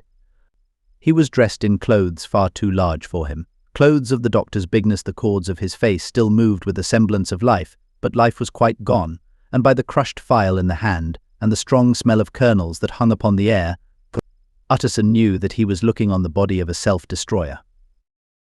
We have come too late, he said sternly, whether to save or punish. Hyde is gone to his account, and it only remains for us to find the body of your master. The far greater proportion of the building was occupied by the theatre, which filled almost the whole ground story and was lighted from above, and by the cabinet, which formed an upper story at one end and looked upon the court. A corridor joined the theatre to the door on the by-street, and with this the cabinet communicated separately by a second flight of stairs. There were besides a few dark closets and a spacious cellar. All these they now thoroughly examined. Each closet needed but a glance, for all were empty, and all, by the dust that fell from their doors, had stood long unopened. The cellar, indeed, was filled with crazy lumber, mostly dating from the times of the surgeon who was Jekyll's predecessor, but even as they opened the door they were advertised of the uselessness of further search by the fall of a perfect mat of cobweb which had for years sealed up the entrance. Nowhere was there any trace of Henry Jekyll, dead or alive. Poole stamped on the flags of the corridor. "He must be buried here," he said, hearkening to the sound. "Or he may have fled," said Utterson, and he turned to examine the door in the by-street.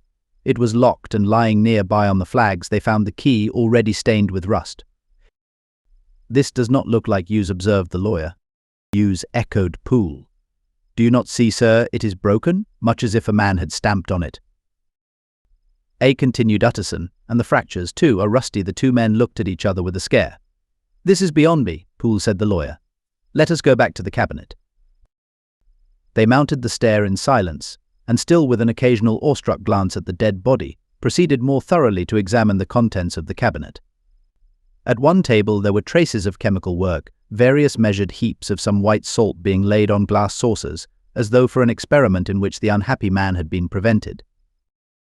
"That is the same drug that I was always bringing him," said Poole, and even as he spoke, the kettle with a startling noise boiled over. This brought them to the fireside, where the easy chair was drawn cosily up, and the tea-things stood ready to the sitter's elbow, the very sugar in the cup. There were several books on a shelf. One lay beside the tea-things open, and Utterson was amazed to find it a copy of a pious work, for which Jekyll had several times expressed a great esteem, annotated, in his own hand, with startling blasphemies. Next, in the course of their review of the chamber, the searchers came to the cheval glass, into whose depths they looked with an involuntary horror. But it was so turned as to show them nothing but the rosy glow playing on the roof, the fire sparkling in 100 repetitions along the glazed front of the presses, and their own pale and fearful countenances stooping to look in. "This glass has seen some strange things," so whispered Poole. "And surely none stranger than itself," echoed the lawyer in the same tones. "For what did Jekyll?" He caught himself up at the word with a start, and then, conquering the weakness, "What could Jekyll want with it?" he said. "You may say that," said Poole. Next they turned to the business table. On the desk, among the neat array of papers, a large envelope was uppermost and bore, in the doctor's hand, the name of Mr. Utterson. The lawyer unsealed it, and several enclosures fell to the floor.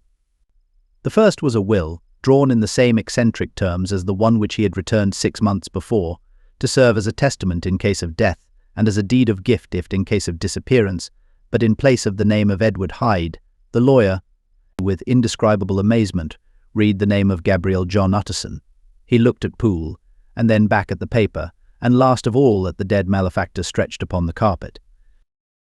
"My head goes round," he said.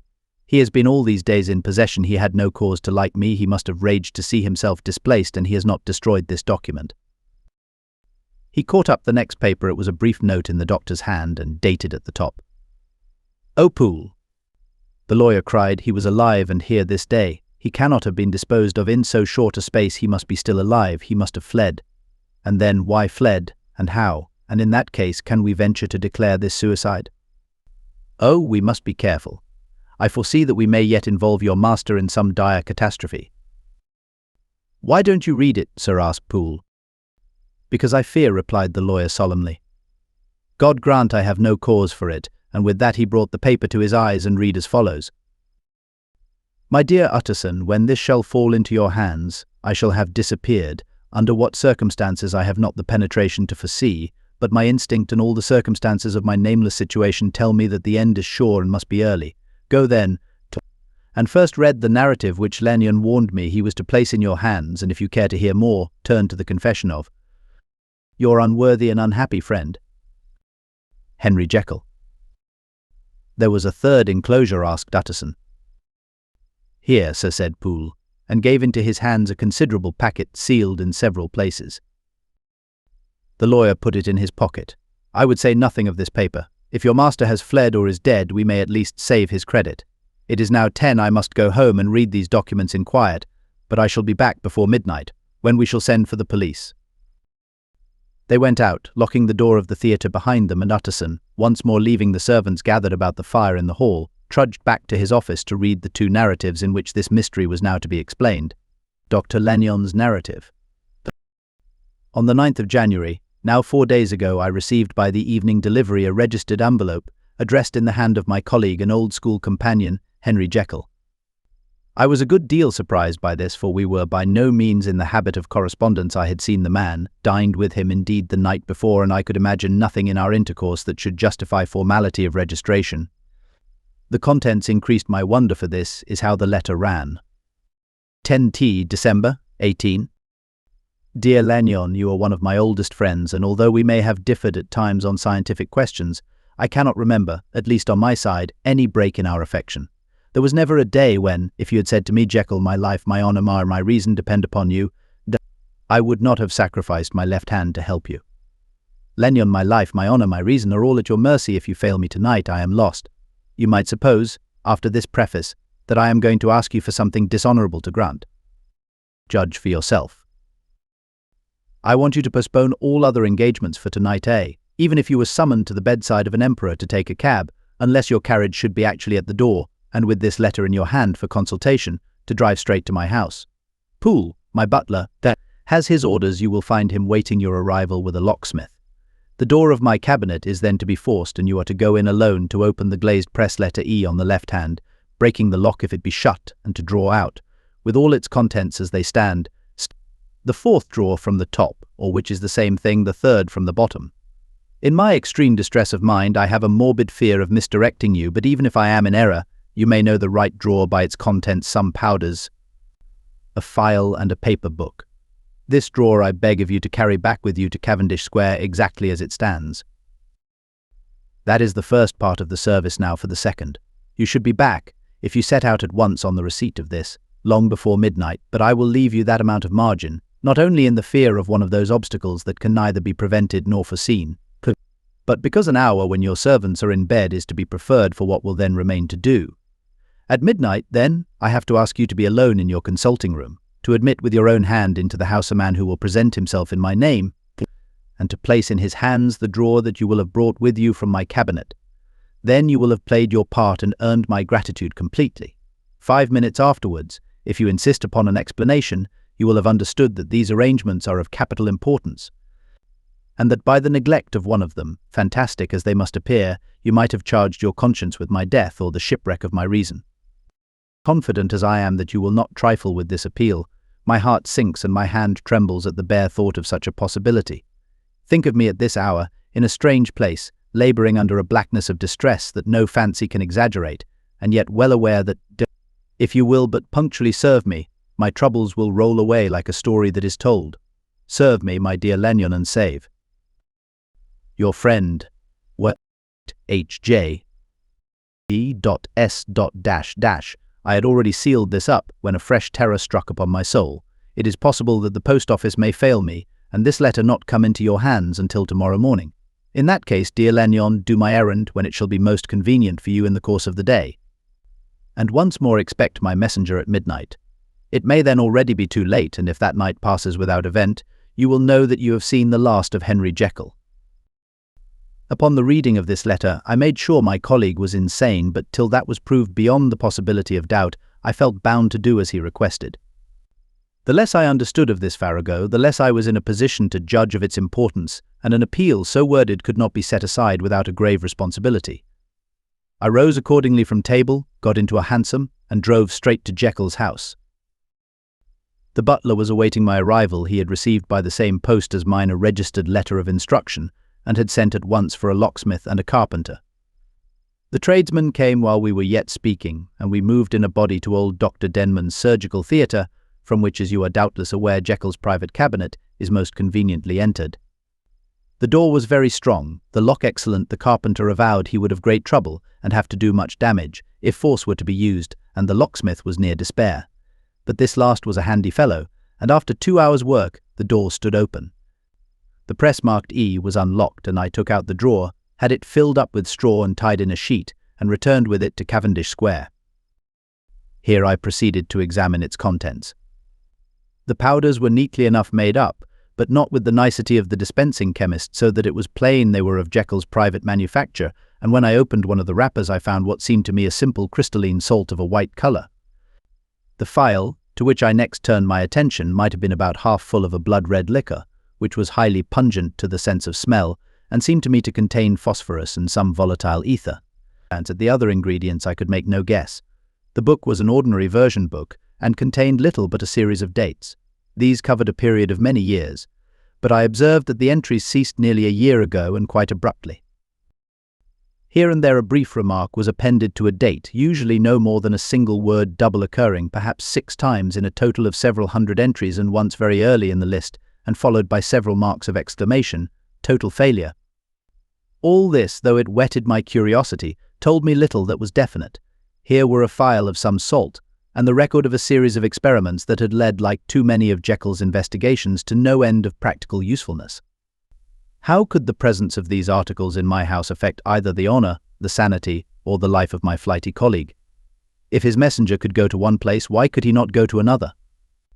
And even granting some impediment, why was this gentleman to be received by me in secret?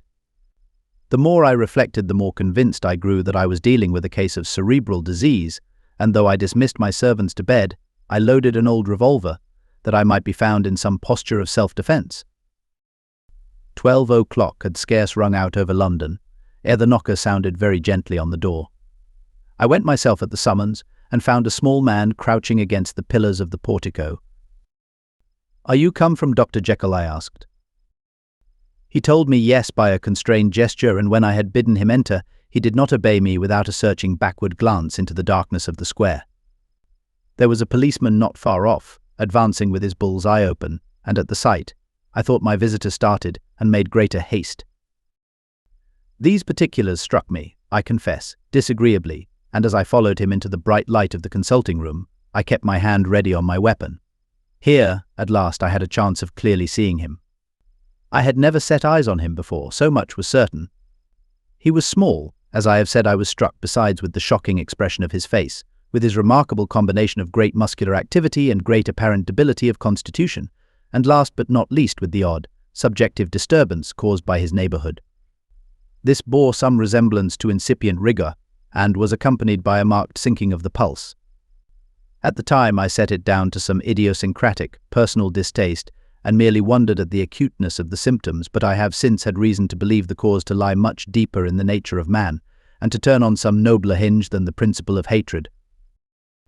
This person who had thus, from the first moment of his entrance, struck in me what I can only describe as a disgustful curiosity, was dressed in a fashion that would have made an ordinary person laughable. His clothes, that is to say, although they were of rich and sober fabric, were enormously too large for him in every measurement, the trousers hanging on his legs and rolled up to keep them from the ground, the waist of the coat below his haunches, and the collar sprawling wide upon his shoulders. Strange to relate, this ludicrous accoutrement was far from moving me to laughter. Rather, as there was something abnormal and misbegotten in the very essence of the creature that now faced me, something seizing, surprising, and revolting, this fresh disparity seemed but to fit in with, and to reinforce it, so that to my interest in the man's nature and character, there was added a curiosity as to his origin, his life, his fortune and status in the world. These observations, though they have taken so great a space to be set down in, were yet the work of a few seconds.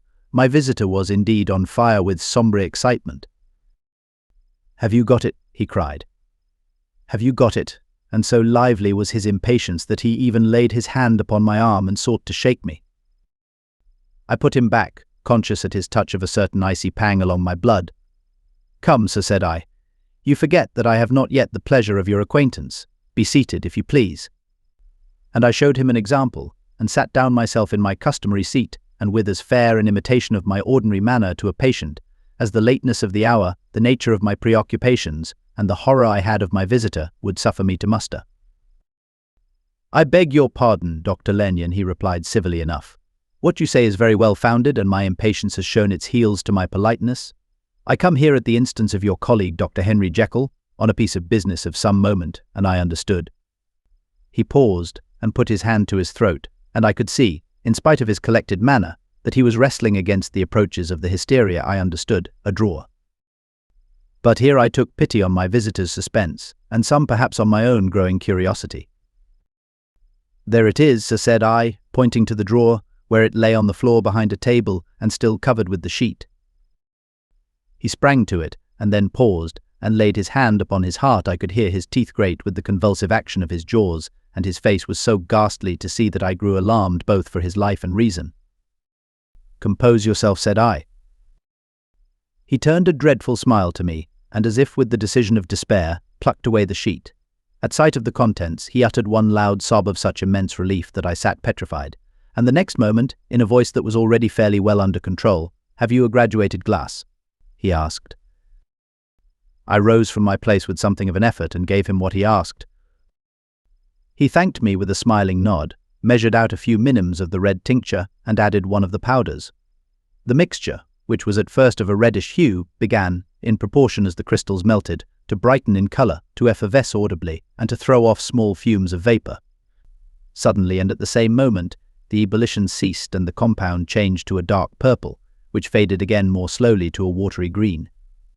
My visitor, who had watched these metamorphoses with a keen eye, smiled, set down the glass upon the table, and then turned and looked upon me with an air of scrutiny. "And now, said he, to settle what remains, will you be wise? Will you be guided? Will you suffer me to take this glass in my hand and to go forth from your house without further parley, or has the greed of curiosity too much command of you? Think before you answer, for it shall be done as you decide.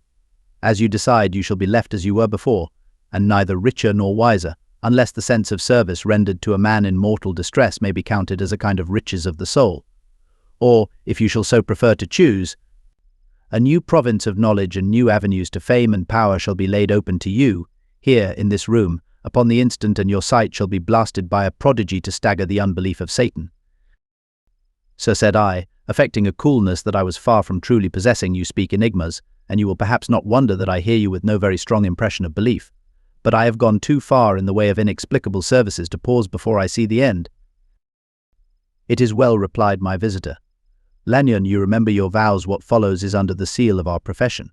And now you who have so long been bound to the most narrow and material views, you who have denied the virtue of transcendental medicine, you who have derided your superiors, behold." He put the glass to his lips and drank at one gulp. A cry followed. He reeled, staggered, clutched at the table and held on, staring with injected eyes, gasping with open mouth, and as I looked there came, I thought, a change. He seemed to swell, his face became suddenly black and the features seemed to melt and alter, and the next moment I had sprung to my feet and leaped back against the wall, my arms raised to shield me from that prodigy, my mind submerged in terror. "Oh God!" I screamed, and "Oh God!" again and again, for there before my eyes, pale and shaken, and half fainting and groping before him with his hands, like a man restored from death, there stood Henry Jekyll. What he told me in the next hour, I cannot bring my mind to set on paper. I saw what I saw, I heard what I heard, and my soul sickened at it, and yet now, when that sight has faded from my eyes, I ask myself if I believe it, and I cannot answer. My life is shaken to its roots. Sleep has left me. The deadliest terror sits by me at all hours of the day and night, and I feel that my days are numbered, and that I must die, and yet I shall die incredulous. As for the moral turpitude that man unveiled to me, even with tears of penitence, I cannot, even in memory, dwell on it without a start of horror. I will say but one thing, Utterson, and that if you can bring your mind to credit, it will be more than enough. The creature who crept into my house that night was, on Jekyll's own confession, known by the name of Hyde and hunted for in every corner of the land as the murderer of Carew. Hasty Lanyon. Henry Jekyll's full statement of the case. I was born in the year 18 to a large fortune, endowed besides with excellent parts, inclined by nature to industry, fond of the respect of the wise and good among my fellowmen, and thus, as might have been supposed, with every guarantee of an honourable and distinguished future.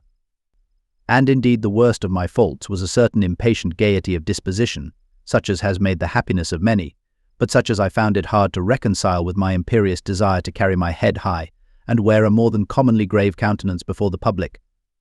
Hence it came about that I concealed my pleasures, and that when I reached years of reflection, and began to look round me and take stock of my progress and position in the world, I stood already committed to a profound duplicity of life. Many a man would have even blazoned such irregularities as I was guilty of, but from the high views that I had set before me, I regarded and hid them with an almost morbid sense of shame. It was thus rather the exacting nature of my aspirations than any particular degradation in my faults that made me what I was, and, with even a deeper trench than in the majority of men, severed in me those provinces of good and ill which divide and compound man's dual nature. In this case, I was driven to reflect deeply and inveterately on that hard law of life, which lies at the root of religion, and is one of the most plentiful springs of distress. Though so profound a double-dealer, I was in no sense a hypocrite. Both sides of me were in dead earnest. I was no more myself when I laid aside restraint and plunged in shame, than when I labored, in the eye of day, at the furtherance of knowledge or the relief of sorrow and suffering. And it chanced that the direction of my scientific studies, which led wholly towards the mystic and the transcendental, reacted and shed a strong light on this consciousness of the perennial war among my members. With every day, and from both sides of my intelligence, the moral and the intellectual, I thus drew steadily nearer to that truth, by whose partial discovery I have been doomed to such a dreadful shipwreck, that man is not truly one, but truly two. I say two, because the state of my own knowledge does not pass beyond that point.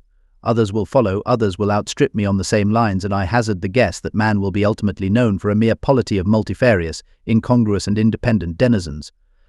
I, for my part, from the nature of my life, advanced infallibly in one direction and in one direction only.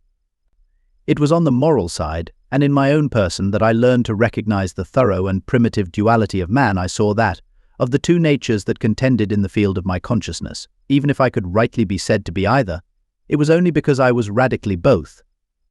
And from an early date, even before the course of my scientific discoveries had begun to suggest the most naked possibility of such a miracle, I had learned to dwell with pleasure, as a beloved daydream, on the thought of the separation of these elements. If each, I told myself, could be housed in separate identities, life would be relieved of all that was unbearable. The unjust might go his way, delivered from the aspirations and remorse of his more upright twin, and the just could walk steadfastly and securely on his upward path, doing the good things in which he found his pleasure, and no longer exposed to disgrace and penitence by the hands of this extraneous evil. It was the curse of mankind that these incongruous faggots were thus bound together, that in the agonized womb of consciousness these polar twins should be continuously struggling. How, then, were they dissociated? I was so far in my reflections when, as I have said, a sidelight began to shine upon the subject from the laboratory table. I began to perceive more deeply than it has ever yet been stated the trembling immateriality, the mist-like transience, of this seemingly so solid body in which we walk attired.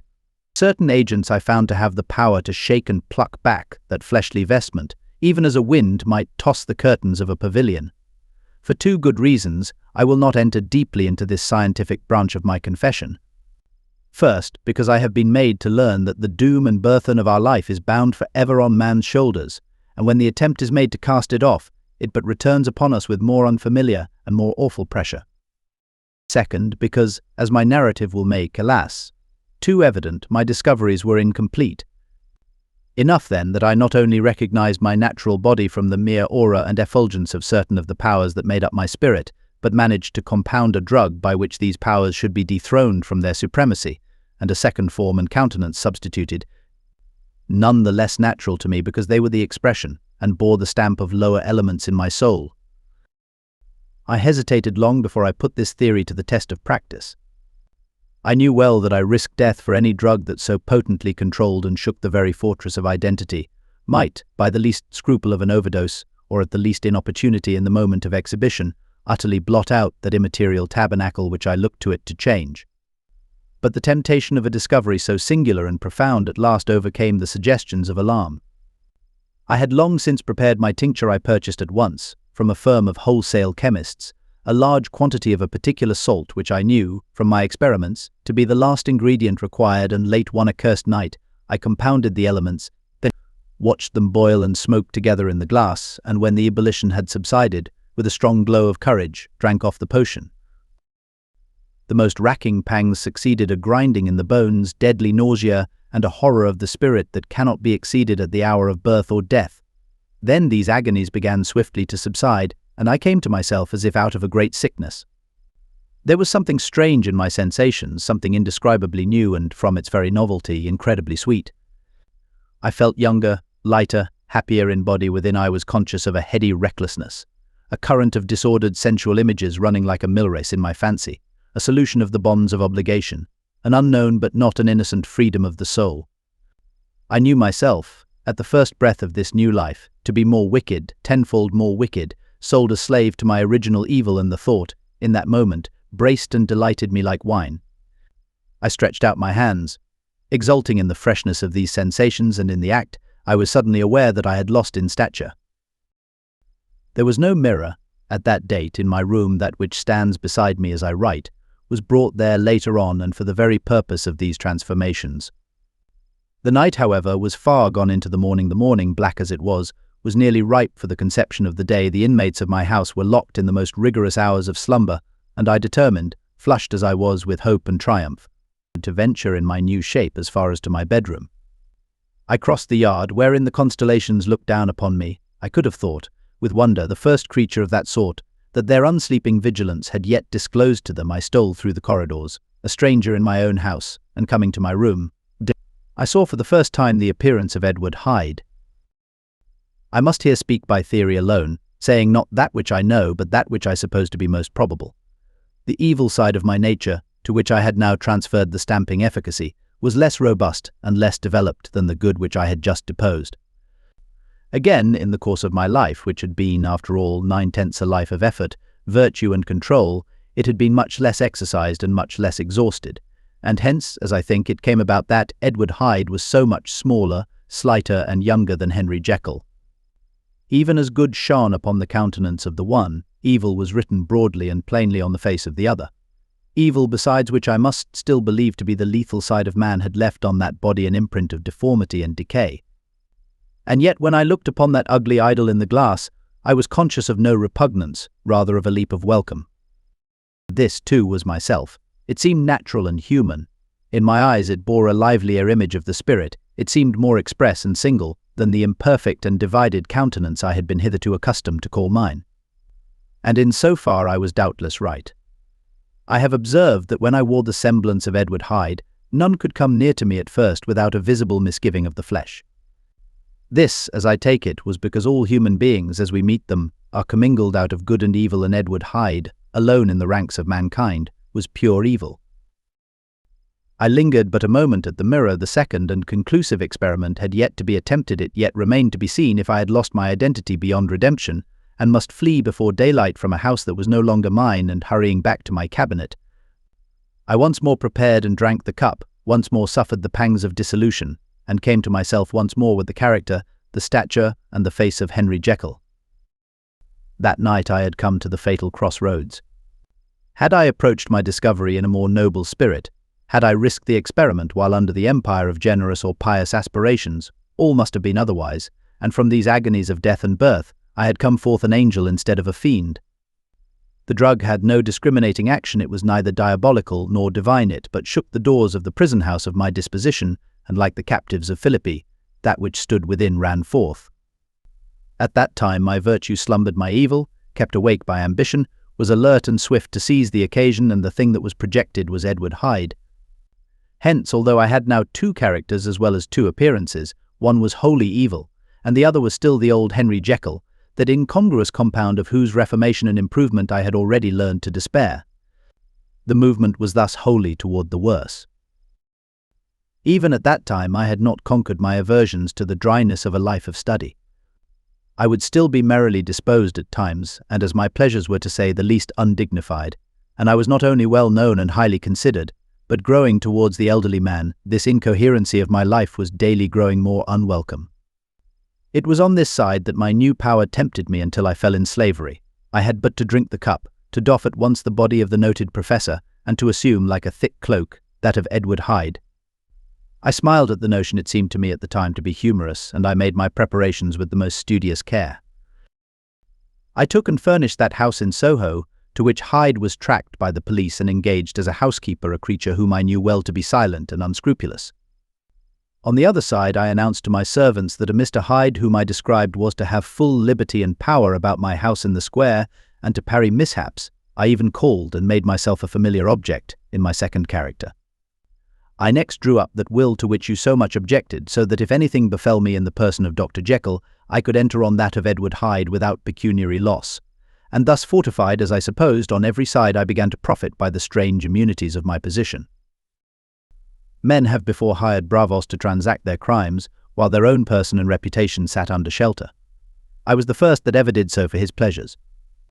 I was the first that could plod in the public eye with a load of genial respectability, and in a moment, like a schoolboy, strip off these lendings and spring headlong into the sea of liberty. But for me, in my impenetrable mantle, the safety was complete. Think of it, I did not even exist. Let me but escape into my laboratory door, give me but a second or two to mix and swallow the draught that I had always standing ready, and whatever he had done, Edward Hyde would pass away like the stain of breath upon a mirror, and there in his stead, quietly at home, trimming the midnight lamp in his study, a man who could afford to laugh at suspicion, would be Henry Jekyll. The pleasures which I made haste to seek in my disguise were, as I have said, undignified. I would scarce use a harder term. But in the hands of Edward Hyde, they soon began to turn toward the monstrous. When I would come back from these excursions, I was often plunged into a kind of wonder at my vicarious depravity. This familiar that I called out of my own soul, and sent forth alone to do his good pleasure, was a being inherently malign and villainous, his every act, and thought centered on self-drinking pleasure with bestial avidity from any degree of torture to another relentless like a man of stone. Henry Jekyll stood at times aghast before the acts of Edward Hyde, but the situation was apart from ordinary laws and insidiously relaxed the grasp of conscience. It was Hyde, after all, and Hyde alone, that was guilty. Jekyll was no worse. He woke again to his good qualities, seemingly unimpaired. He would even make haste, where it was possible, to undo the evil done by Hyde, and thus his conscience slumbered. Into the details of the infamy at which I thus connived, for even now I can scarce grant that I committed it. I have no design of entering, but to point out the warnings and the successive steps with which my chastisement approached. I met with one accident which, as it brought on no consequence, I shall no more than mention. An act of cruelty to a child aroused against me the anger of a passer-by, whom I recognized the other day in the person of your kinsman the doctor, and the child's family joined him. There were moments when I feared for my life, and at last, in order to pacify their too just resentment, Edward Hyde had to bring them to the door and pay them in a cheque drawn in the name of Henry Jekyll. But this danger was easily eliminated from the future by opening an account at another bank in the name of Edward Hyde himself, and when, by sloping my own hand backward, I had supplied my double with a signature, I thought I sat beyond the reach of fate. Some 2 months before the murder of Sir Danvers, I had been out for one of my adventures, had returned at a late hour, and woke the next day in bed with somewhat odd sensations. It was in vain I looked about me, in vain I saw the decent furniture and tall proportions of my room in the square, in vain that I recognized the pattern of the bed curtains and the design of the mahogany frame. Something still kept insisting that I was not where I was, that I had not wakened where I seemed to be, but in the little room in Soho where I was accustomed to sleep in the body of Edward Hyde. I smiled to myself, and in my psychological way began lazily to inquire into the elements of this illusion, occasionally, even as I did so, dropping back into a comfortable morning doze. I was still so engaged when, in one of my more wakeful moments, my eyes fell upon my hand. Now the hand of Henry Jekyll, as you have often remarked, was professional in shape and size. It was large, firm, white and comely. But the hand which I now saw, clearly enough, in the yellow light of a mid-London morning, lying half shut on the bedclothes, was lean, corded, knuckly, of a dusky pallor, and thickly shaded with a swart growth of hair. It was the hand of Edward Hyde. I must have stared upon it for near half a minute, sunk as I was in the mere stupidity of wonder, before terror woke up in my breast as sudden and startling as the crash of cymbals, and bounding from my bed I rushed to the mirror. At the sight that met my eyes, my blood was changed into something exquisitely thin and icy. Yes, I had gone to bed Henry Jekyll, I had awakened Edward Hyde. How was this to be explained? I asked myself, and then, with another bound of terror, how was it to be remedied? It was well on in the morning, the servants were up, all my drugs were in the cabinet, a long journey down 2 pairs of stairs, through the back passage, across the open court, and through the anatomical theatre, from where I was then standing horror-struck. It might indeed be possible to cover my face, but of what use was that, when I was unable to conceal the alteration in my stature? And then, with an overpowering sweetness of relief, it came back upon my mind that the servants were already used to the coming and going of my second self. I had soon dressed, as well as I was able, in clothes of my own size, had soon passed through the house, where Bradshaw stared and drew back at seeing Mr. Hyde at such an hour, and in such a strange array, and 10 minutes later, Dr. Jekyll had returned to his own shape, and was sitting down, with a darkened brow, to make a feint of breakfasting. Small indeed was my appetite. This inexplicable incident, this reversal of my previous experience seemed, like the Babylonian finger on the wall, to be spelling out the letters of my judgment, and I began to reflect more seriously than ever before on the issues and possibilities of my double existence. That part of me which I had the power of projecting had lately been much exercised and nourished. It had seemed to me of late as though the body of Edward Hyde had grown in stature, as though when I wore that form I were conscious of a more generous tide of blood, and I began to spy a danger that if this were much prolonged, the balance of my nature might be permanently overthrown, the power of voluntary change be forfeited, and the character of Edward Hyde become irrevocably mine. The power of the drug had not been always equally displayed. Once, very early in my career, it had totally failed me. Since then I had been obliged on more than one occasion to double, and once, with infinite risk of death, to treble the amount, and these rare uncertainties had cast hitherto the sole shadow on my contentment. Now, however, and in the light of that morning's accident, I was led to remark that whereas, in the beginning, the difficulty had been to throw off the body of Jekyll, it had of late gradually but decidedly transferred itself to the other side. All things therefore seemed to point to this, that I was slowly losing hold of my original and better self, and becoming slowly incorporated with my second and worse. Between these two I now felt I had to choose. My two natures had memory in common, but all other faculties were most unequally shared between them. Jekyll, who was composite now with the most sensitive apprehensions, now with a greedy gusto, projected and shared in the pleasures and adventures of Hyde, but Hyde was indifferent to Jekyll, or but remembered him as the mountain bandit remembers the cavern in which he conceals himself from pursuit. Jekyll had more than a father's interest, Hyde had more than a son's indifference. To cast in my lot with Jekyll was to die to those appetites which I had long secretly indulged and had of late begun to pamper. To cast it in with Hyde was to die to 1,000 interests and aspirations, and to become, at a blow and forever, despised and friendless. The bargain might appear unequal, but there was still another consideration in the scales, for while Jekyll would suffer smartingly in the fires of abstinence, Hyde would be not even conscious of all that he had lost. Strange as my circumstances were, the terms of this debate are as old and commonplace as man. Much the same inducements and alarms cast the die for any tempted and trembling sinner, and it fell out with me, as it falls with so vast a majority of my fellows, that I chose the better part, and was found wanting in the strength to keep to it. Yes, I preferred the elderly and discontented doctor, surrounded by friends and cherishing honest hopes, and bade a resolute farewell to the liberty, the comparative youth, the light step, leaping impulses and secret pleasures that I had enjoyed in the disguise of Hyde.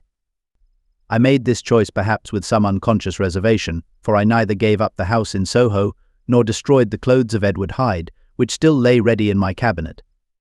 For 2 months, however, I was true to my determination. For 2 months, I led a life of such severity as I had never before attained to, and enjoyed the compensations of an approving conscience.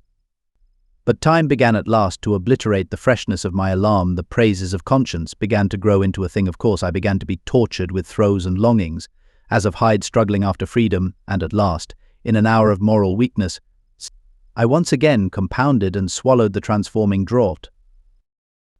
I do not suppose that, when a drunkard reasons with himself upon his vice, he is once out of 500 times affected by the dangers that he runs through his brutish, physical insensibility. Neither had I, long as I had considered my position, made enough allowance for the complete moral insensibility and insensate readiness to evil, which were the leading characters of Edward Hyde.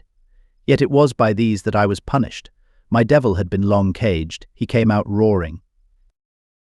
I was conscious, even when I took the draught, of a more unbridled, a more furious propensity to ill.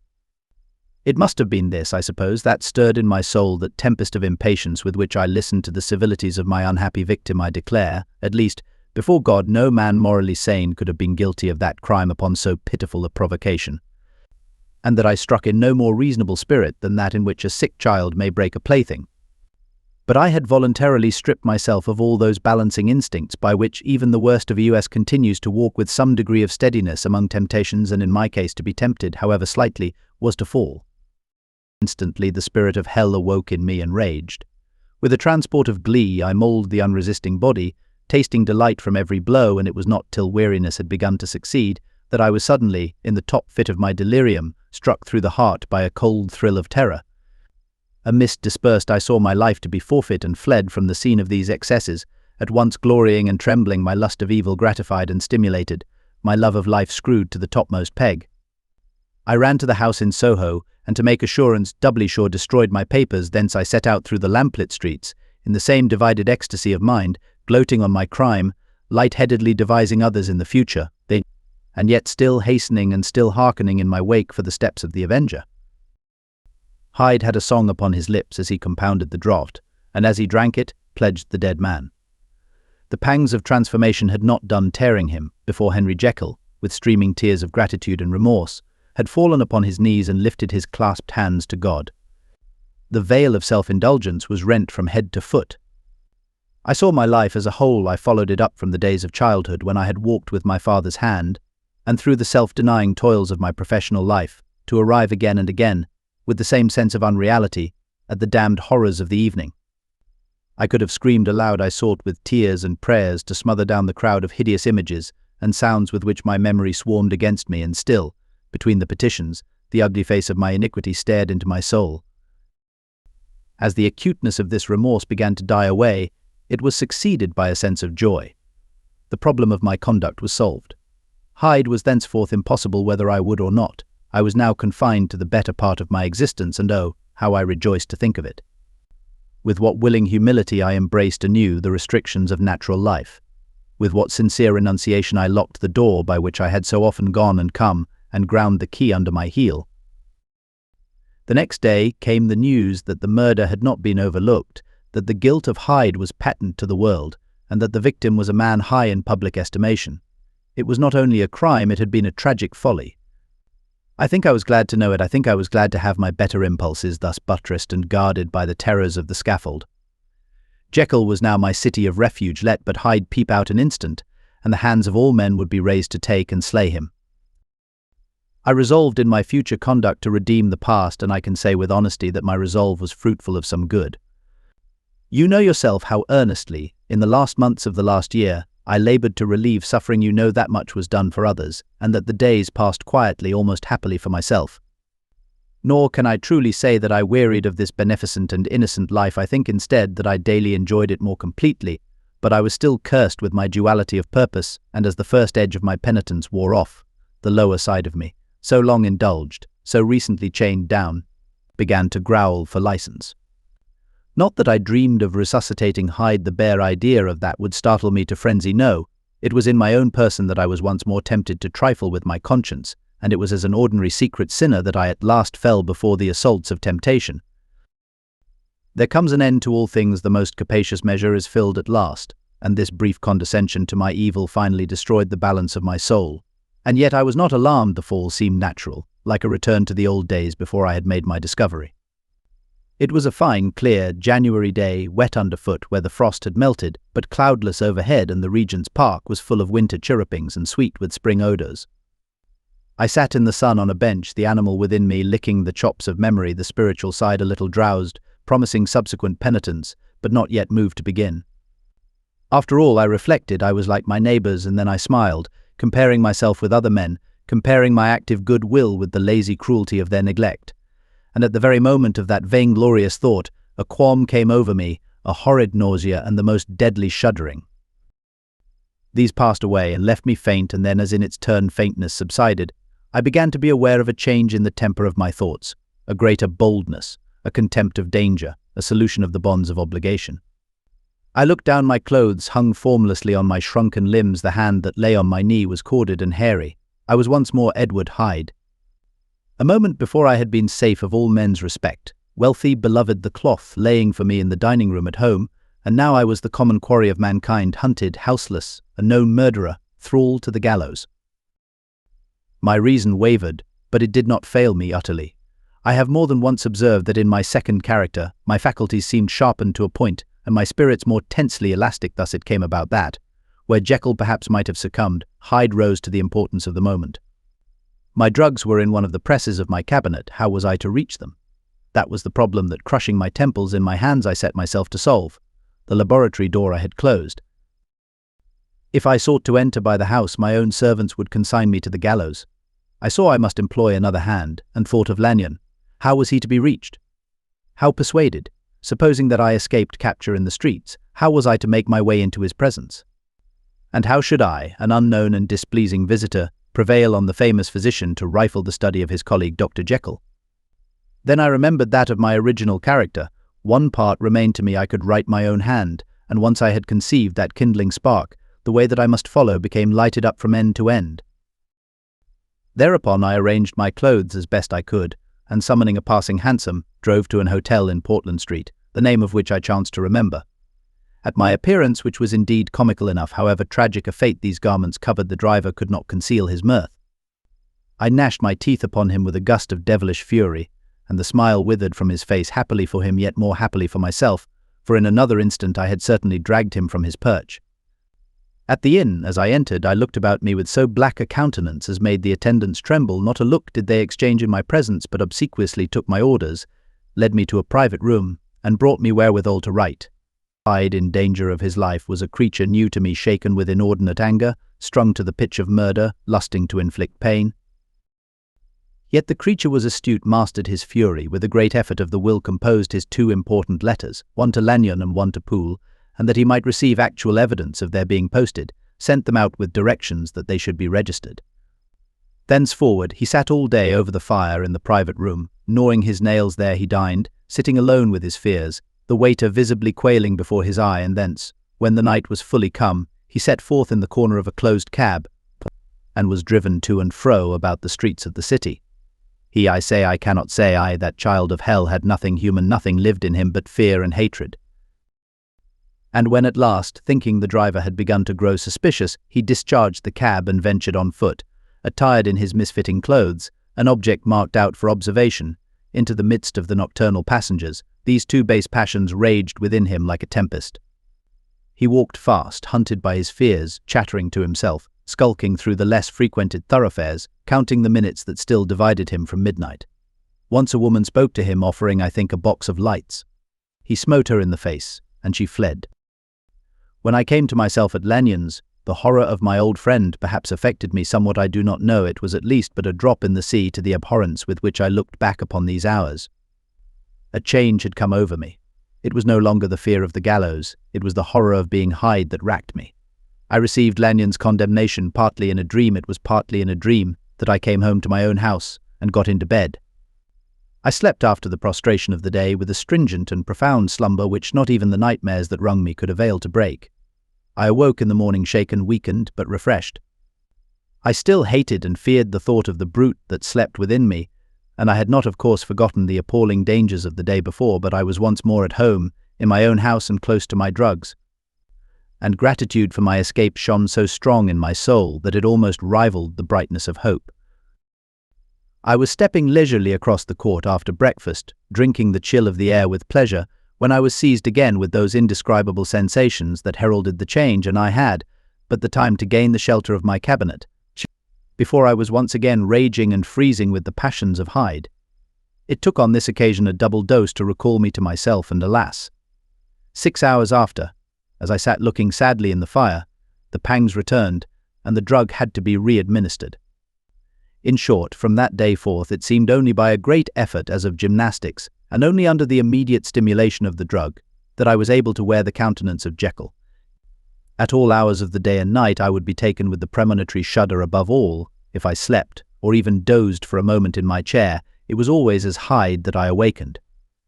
Under the strain of this continually impending doom, and by the sleeplessness to which I now condemned myself, even beyond what I had thought possible to man, I became, in my own person, a creature eaten up and emptied by fever, languidly weak both in body and mind, and solely occupied by one thought, the horror of my other self.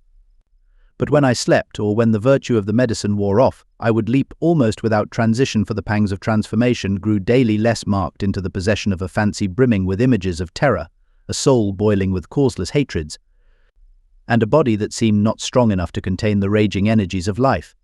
The powers of Hyde seemed to have grown with the sickliness of Jekyll, and certainly the hate that now divided them was equal on each side. With Jekyll, it was a thing of vital instinct. He had now seen the full deformity of that creature that shared with him some of the phenomena of consciousness, and was co-heir with him to death, and beyond these links of community, which in themselves made the most poignant part of his distress, he thought of Hyde, for all his energy of life, as of something not only hellish but inorganic, This was the shocking thing, that the slime of the pit seemed to utter cries and voices, that the amorphous dust gesticulated and sinned, that what was dead and had no shape should usurp the offices of life.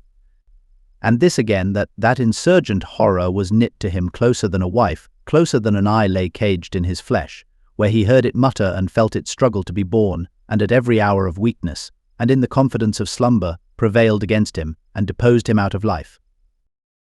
The hatred of Hyde for Jekyll was of a different order. His terror of the gallows drove him continually to commit temporary suicide, and return to his subordinate station of a part instead of a person, but he loathed the necessity, he loathed the despondency into which Jekyll was now fallen, and he resented the dislike with which he was himself regarded. Hence the ape-like tricks that he would play me, scrawling in my own hand blasphemies on the pages of my books, burning the letters and destroying the portrait of my father, and indeed, had it not been for his fear of death, he would long ago have ruined himself in order to involve me in the ruin. But his love of life is wonderful. I go further, I, who sicken and freeze at the mere thought of him, when I recall the abjection and passion of this attachment, and when I know how he fears my power to cut him off by suicide, I find it in my heart to pity him. It is useless, and the time awfully fails me, to prolong this description. No one has ever suffered such torments. Let that suffice, and yet even to these, habit brought no, not alleviation, but a certain callousness of soul, a certain acquiescence of despair. And my punishment might have gone on for years, but for the last calamity which has now fallen, and which has finally severed me from my own face and nature. My provision of the salt, which had never been renewed since the date of the first experiment, began to run low. I sent out for a fresh supply and mixed the draught. The ebullition followed, and the first change of colour, not the second. I drank it, and it was without efficiency. You will learn from Poole how I have had London ransacked. It was in vain, and I am now persuaded that my first supply was impure, and that it was that unknown impurity which lent efficacy to the draught. About a week has passed, and I am now finishing this statement under the influence of the last of the old powders. This, then, is the last time, short of a miracle, that Henry Jekyll can think his own thoughts or see his own face, now how sadly altered in the glass. Nor must I delay too long to bring my writing to an end, for if my narrative has hitherto escaped destruction, it has been by a combination of great prudence and great good luck. Should the throes of change take me in the act of writing it, Hyde will tear it in pieces, but if some time shall have elapsed after I have laid it by, his wonderful selfishness and circumscription to the moment will probably save it once again from the action of his ape-like spite. And indeed the doom that is closing on us both has already changed and crushed him. Half an hour from now, when I shall again and forever re-endue that hated personality, I know how I shall sit shuddering and weeping in my chair, or continue, with the most strained and fear-struck ecstasy of listening, and to pace up and down this room, my last earthly refuge, and give ear to every sound of menace. Will Hyde die upon the scaffold? Or will he find courage to release himself at the last moment? God knows I am careless. This is my true hour of death, and what is to follow concerns another than myself. Here then, as I lay down the pen and proceed to seal up my confession, I bring the life of that unhappy Henry Jekyll to an end. End of the strange case of Dr. Jekyll and Mr. Hyde.